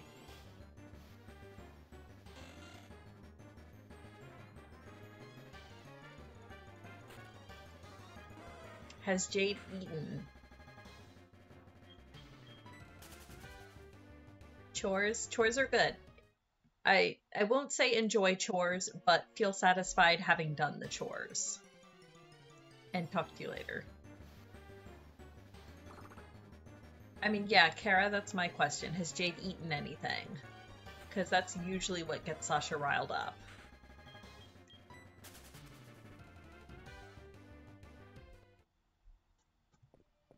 Sasha can sense low blood sugar, and she has accidentally become a therapy cat.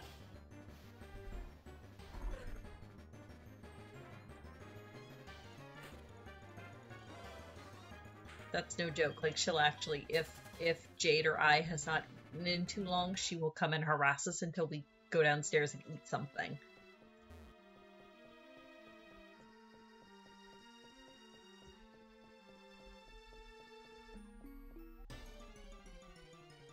Sasha is mom. I mean, you're not wrong, but I feel like you're not right either. I would have concerns if she was mom. I heard that one through the closed door.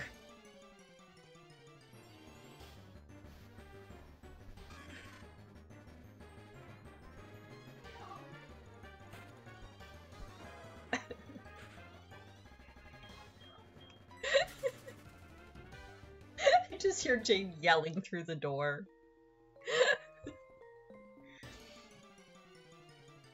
Oh, that one came across on mic? Excellent.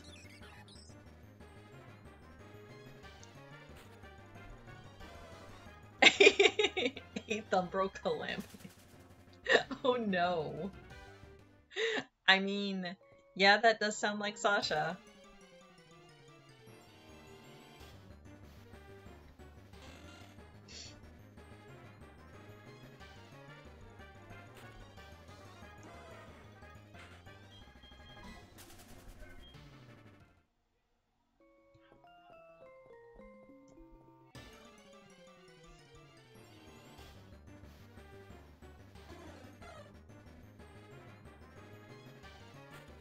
Sasha is just not...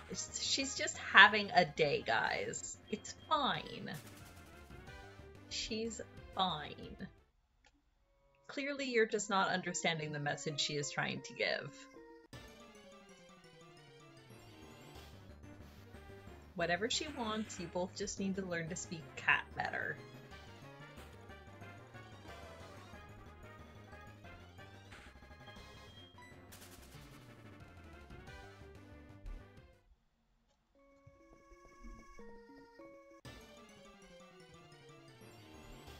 Yeah, exactly, Rubik. Everything's fine.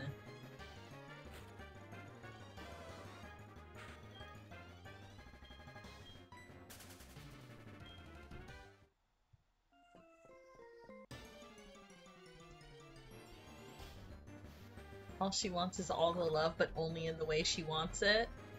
I mean, possibly. But she'll also act the exact same way if she's trying to get Jade to go downstairs and eat. Or if she's trying to get Jade to come downstairs and watch her eat. There can be a whole variety of things. Maybe she wants cuddles. Maybe she wants to play. Maybe she's just hangry.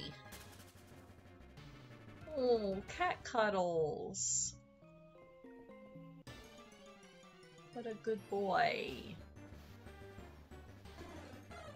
Is it at least somewhat cooler down there now, Rubik? Cool enough for cat cuddles, I presume? Or are you just suffering? Maybe she just wants to scree? I mean, that's fair. Sometimes you just need to scree into the void. And she is the void. Sometimes the void screes back.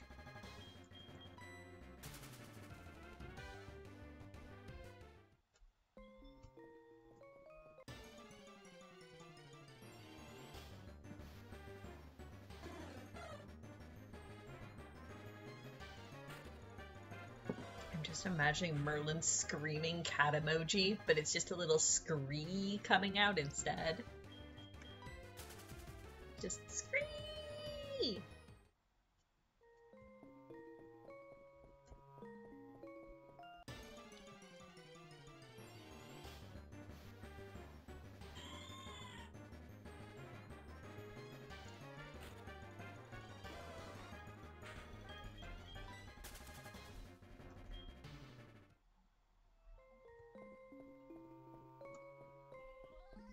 Cats with pathetic screams are the best. I know. Hey, Julie. A friend of ours had this giant, like, he wasn't fat or heavy set. He was just a very big cat with, like, the longest legs. Big, tall, black boy cat named Loki. And he had the tiniest little, like, squeaky chirp meow I've ever heard. Is that our first Delcatty? No, we've had a few of them. They're just really rare down here.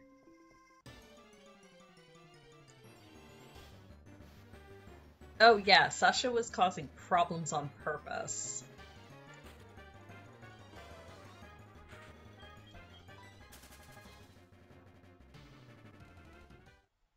Had to change a few days ago. Ooh! Oh, that's beautiful weather, Rubik.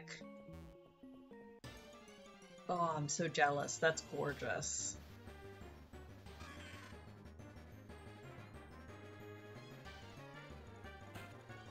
I was gonna say, it's interesting that when you actually do put the degree sign in, it doesn't proc the conversion. But I guess if it procced off the degree sign, then the actual conversion message would trigger further conversions. So that makes sense. The degree sign is what avoids recursive conversions. Presumably.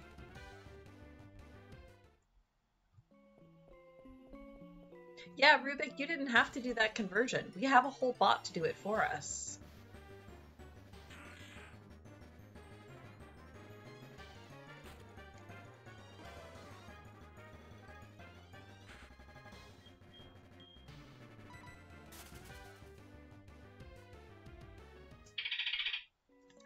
Berg.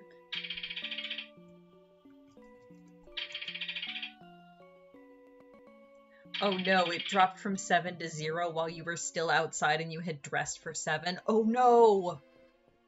Oh, because that's such a big difference. That's like, that's an entirely different layer. That's an entirely different coat. Oh no, I'm glad you didn't freeze, Julie. Well, I mean, I'm glad you made it home before you froze solid, at least.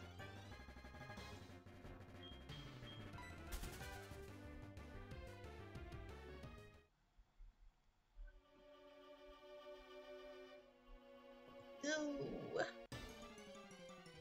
Were you at least wearing warm shoes? Can avoid recursive conversions by having the bot not respond to itself easily. Okay, that makes sense. Oh no! Well, I hope you're toasty and warm at home now, Julie. With like a big blanket and possibly slippers. It's been like hovering right around 0 here for the past few days, which has been... I mean, it's been nice because it's January and usually it's like -10 by now. So for January, 0 is quite nice. The other day we had like a whole 3 degrees and that was beautiful. Ah yes, math rocks. Enjoy your math rocks, Randus. Talk to you later.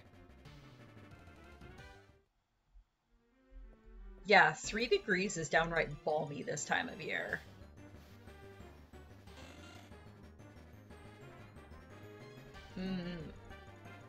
My computer says it is currently -1. Which again, is not terrible. I only start getting grouchy when it hits about -10. Or if there's wind. Wind chill can go bite it.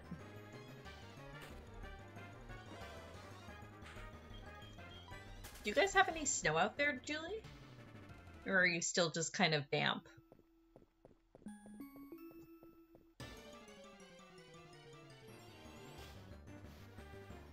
I will have fun grinding. Thank you, Randus. Solidly damp? Aw. I mean, you can have some of ours if you want it. I think we're sitting at about... What would you call that, Kara? 20 centimeters?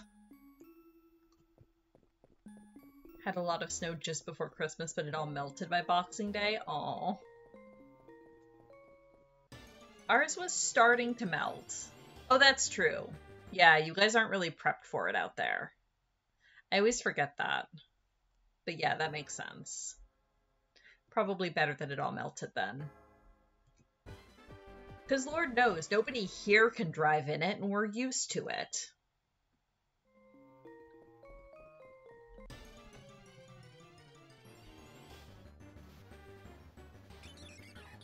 Although I was mildly impressed. I don't think I saw any cars get stuck at our intersection that last big snow we had. So maybe they're finally starting to learn. We live like on the corner of a fairly, well, it's not super big, but we live on the corner of a fairly major intersection, and sure as the world, if we get more than about 5 centimeters of snow in a go, you will see cars spinning out and getting stuck. It's pretty fun to watch, honestly.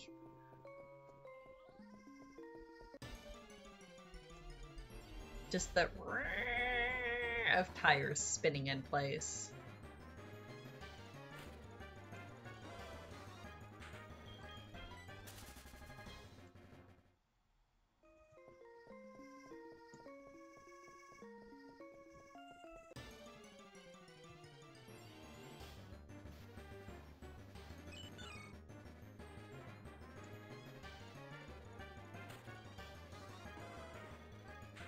Oh, yeah, I imagine so. Yeah, if you got snow unexpectedly and nobody's used to it. Well, that's a little disappointing.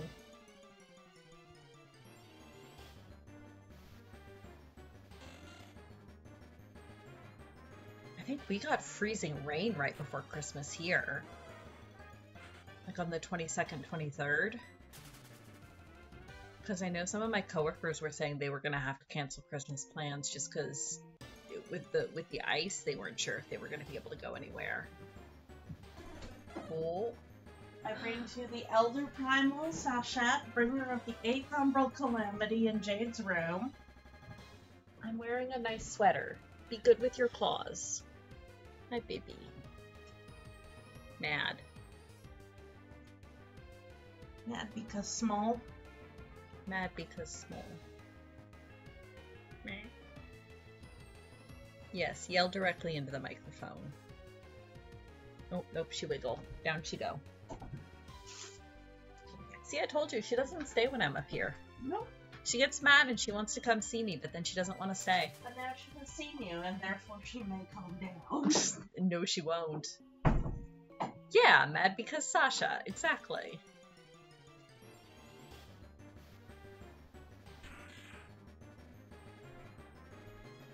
Her opinions are mostly meh. Like, we say she quacks, but this cat really does quack. She just kind of goes meh.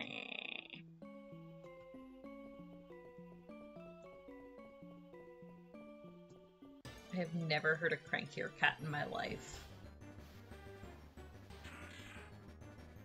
Your dog meowed? Oh, that's precious.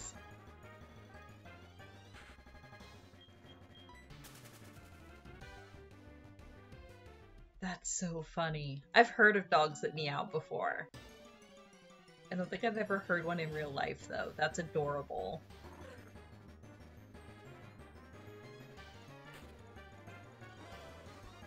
Biscuit was the crankiest sounding cat? I mean, I guess, yes. But Biscuit at least also meowed? I have never heard Sasha meow. Ever. She just doesn't. She had a very broad selection of noises. Ooh, talented pupper.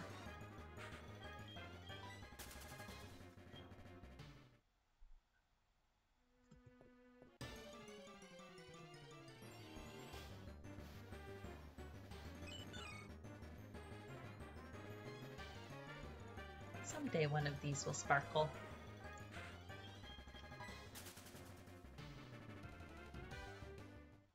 It'll be a while, but that's okay.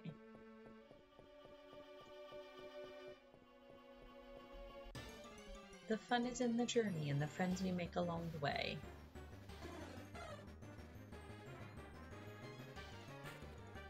And the things Sasha yells about along the way.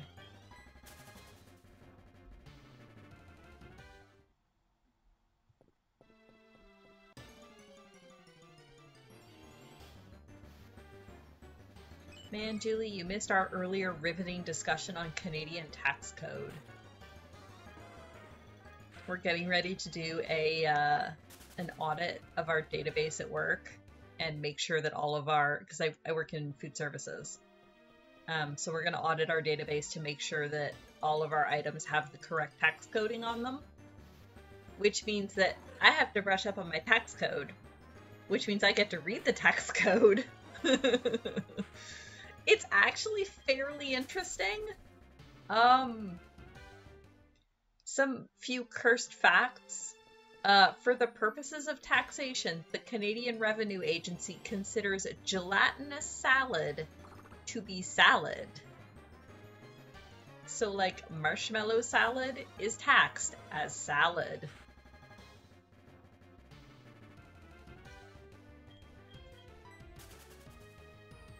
And, like, it's weird because, like, the way things are packaged and advertised has a lot to do with how they're taxed.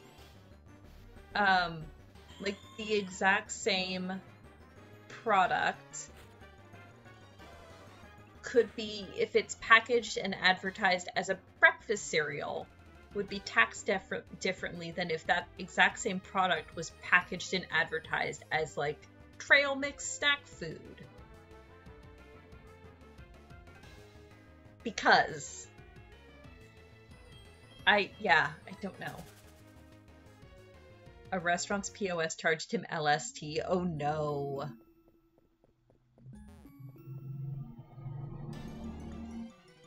Oh boy. Yeah, it's interesting. I'm actually enjoying reading it, but like trying to actually apply it is a whole other thing. Like the ketchup is a vegetable thing. Yeah.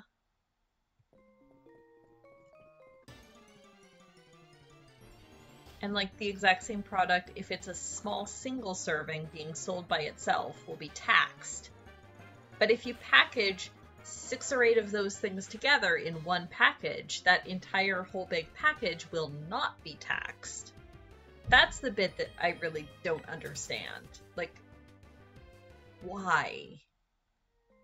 Why tax it as a single serving if you're not going to tax a package of multiple single servings packaged together?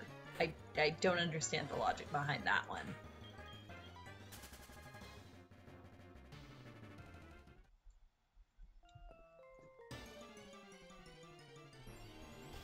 Oh yes, and tacos and hot dogs are considered sandwiches for taxation purposes.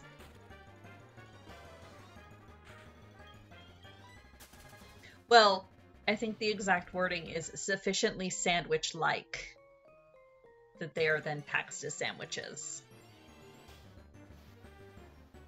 So yes, if you want to be pedantic, it's at a party somewhere and somebody brings up, is a hot dog a sandwich? You can go, well, according to the Canadian Revenue Agency, yes it is.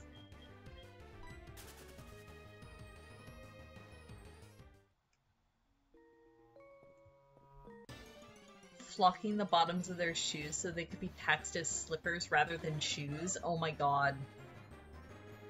I have no idea if that's true, but I could totally see it being true. That sounds exactly the kind of loophole sort of thing.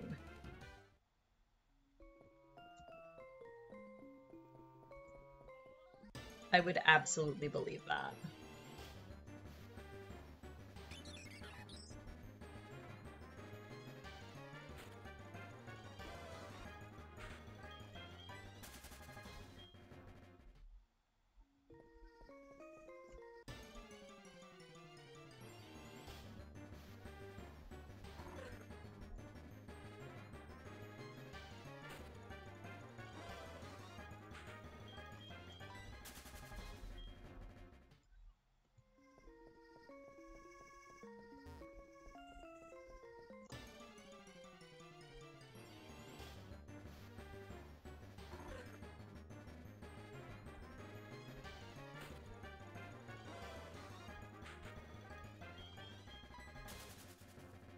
There was also a lot of fun caveats that I was reading where it was like, such and such a product is not taxable unless sold in a vending machine.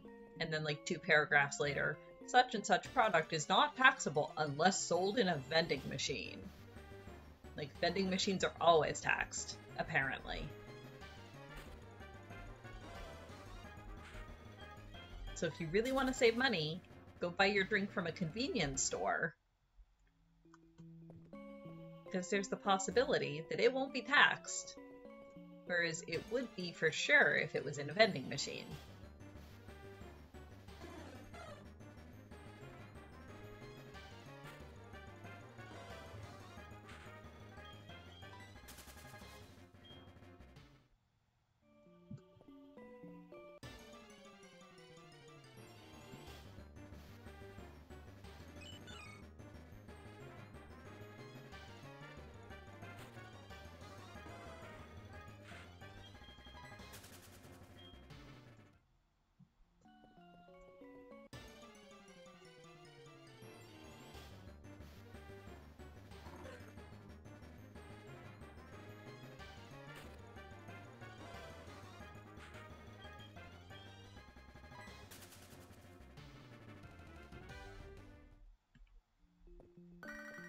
Oh, Liz is calling us now.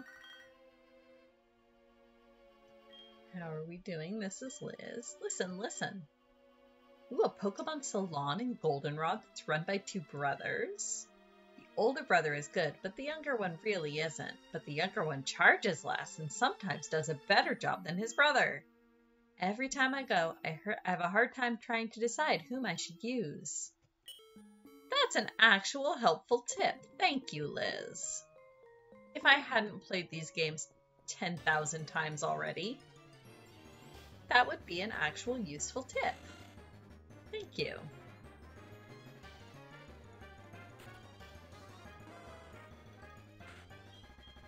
Joey must still be super focused on his Rattata.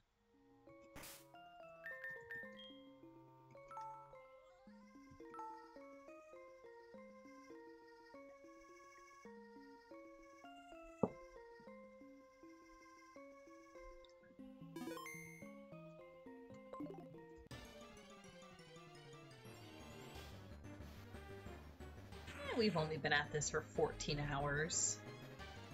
It's fine.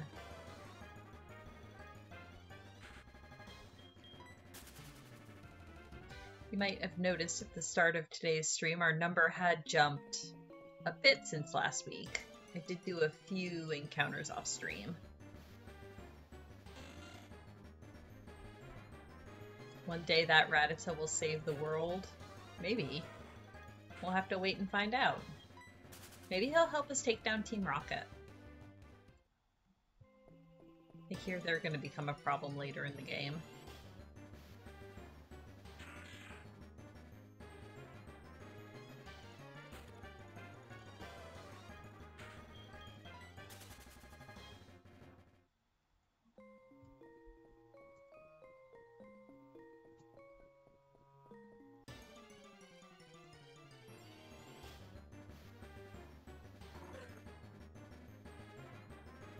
A shiny Trapinch would be so cool. I know the odds are low, but maybe.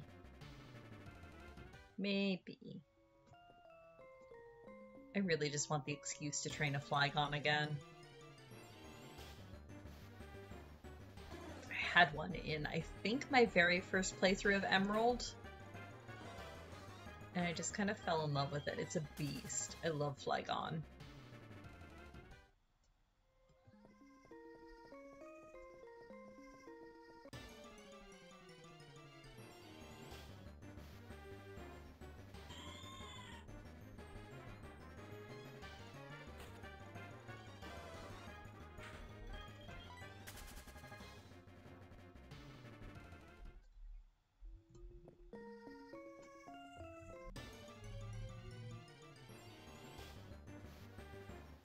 Ooh, 2 Delcatty in a row. Or almost in a row. Did we have an encounter in between? I'm starting to space out. We're getting real close to the end of stream here.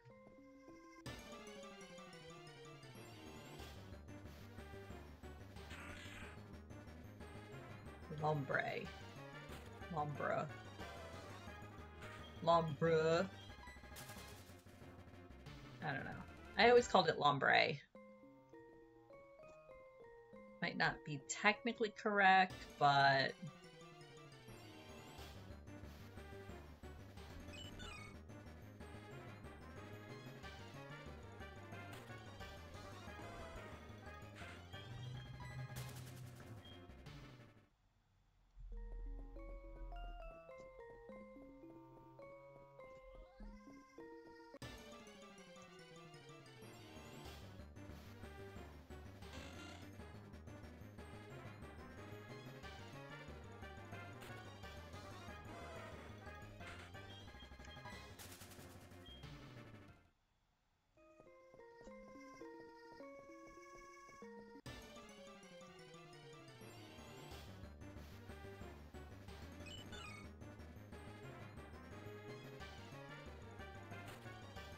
I just realized almost all of the shinies that we could potentially get down here are green,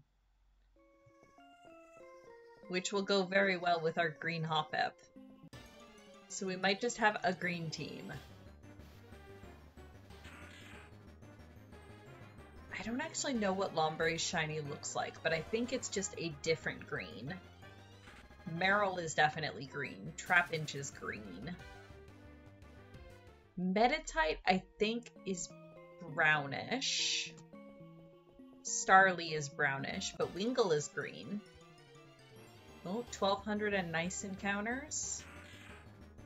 Perfectly normal Lombre.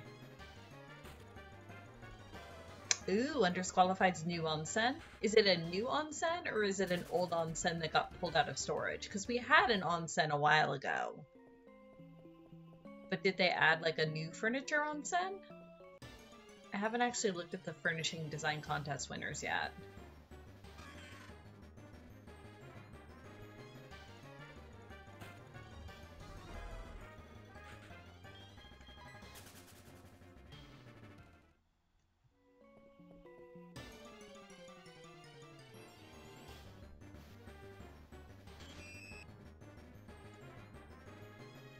Apparently the new house exterior comes with an onsen. Oh, that's cool. Built into the exterior. Oh, that's really cool. I'll have to stop by and take a look.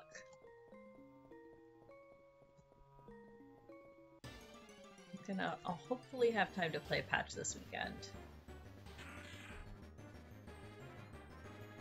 We'll see how that goes.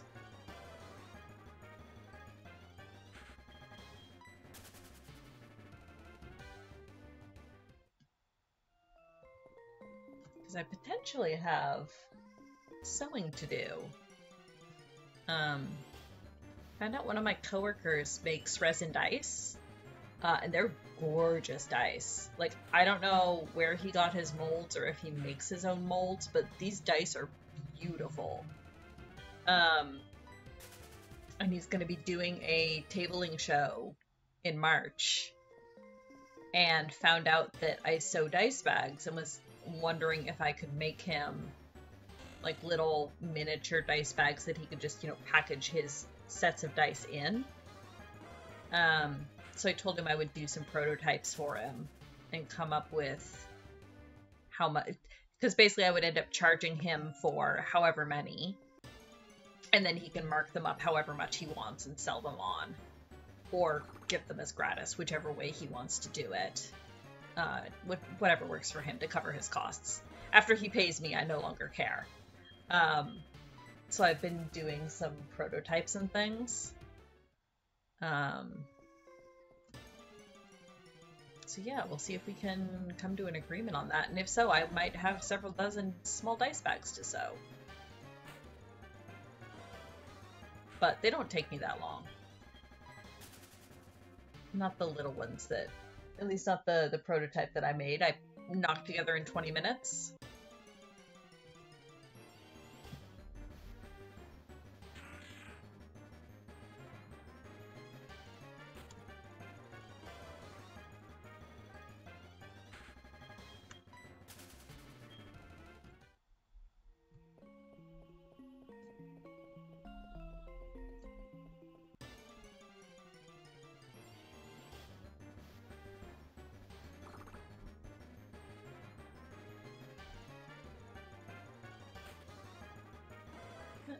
think we'll be able to get it to about 1,300 encounters, and then we'll call it an evening.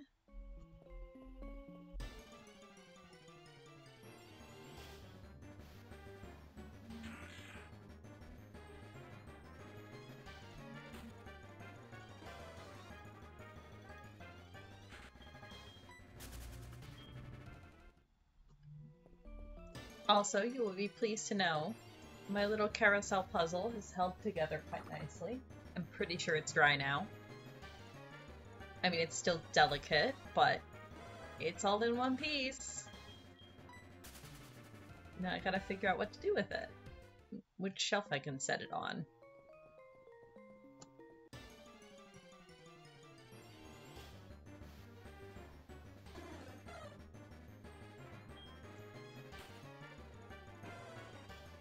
I was telling my coworker about it, and she's like, "Did you take video of the horses going backwards?" And I'm like, "No." And she's like, "I need to see that." And I'm like, "All right, I'll take video." It is very cute. Actually, yes, I can show it off.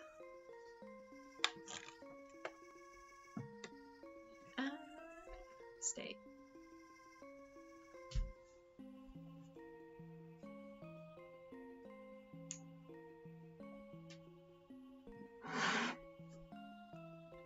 Because this camera will be better for that anyhow, rather than the top down I was trying to use last night. So here it is. It's so cute. Oh, now they're calling me. No, it's still not Joey. No, wrong button.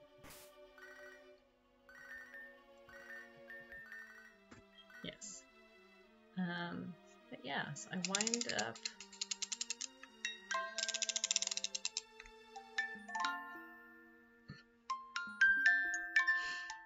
go backwards. But I love that, so the little star on top also rotates because it's attached to the central pole. I love that. I didn't even think about that when I was assembling it, but it's such a cute little detail.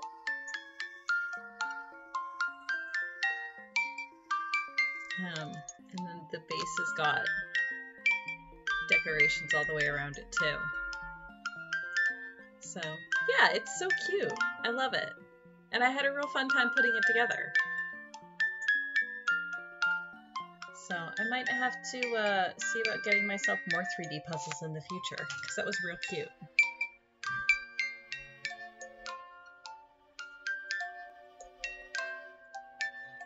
I'll just sit here and listen to You Are My Sunshine for a second.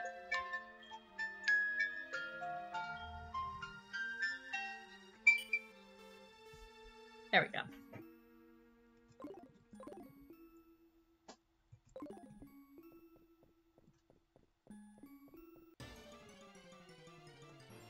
I love that they go backwards.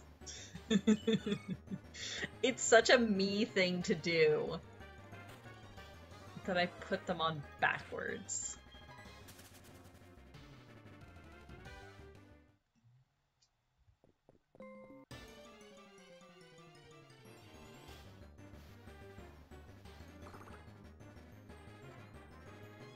Their names are all Lefty.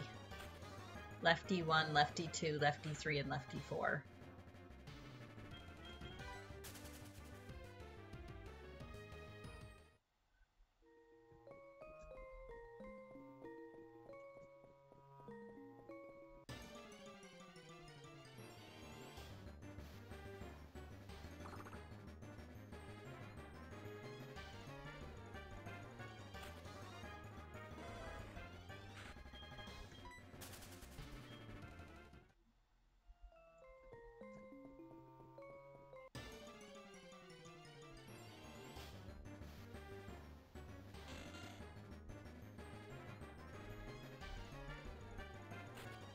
Alright, well, we won't quite get to 1,300 since I stopped to show that off, but that's okay. There will be plenty more encounters where this came from.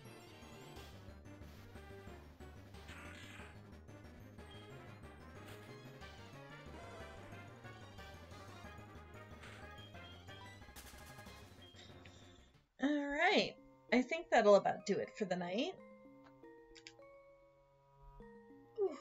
Oh, good crackly elbows. Wonderful. Yeah, thank you for coming and hanging out with me while I do my endless rounds of encounters. Yeah, thank you to all my followers and subscribers. I swear, every time I start into my ending spiel, I start unconsciously mimicking yours, Julie, because I've listened to it so many times, and I'm like, no, I shouldn't be quoting Julie. I should come up with my own. But yours is like so concise and perfect. But yeah, everybody have a great night. Take care. Stay warm. If you are Rubik, stay cool. Yeah, I hope you have a good end to your week. I'll be back on Sunday with my usual sewing stream in the morning. So I hope to see y'all then. And if not, I will see you at some point later. Doing it 3 times a week for 4 years? Oh, I bet, yeah. But again, even just having listened to you so many times, I'm just unconsciously like, Julie's little spiel is so perfect, and I'll just start saying it. And I'm like, nope, that's Julie. Okay, let's see. Is there anyone up to raid? Oh, Dash Ducks is up as usual. Let's go watch some duckies.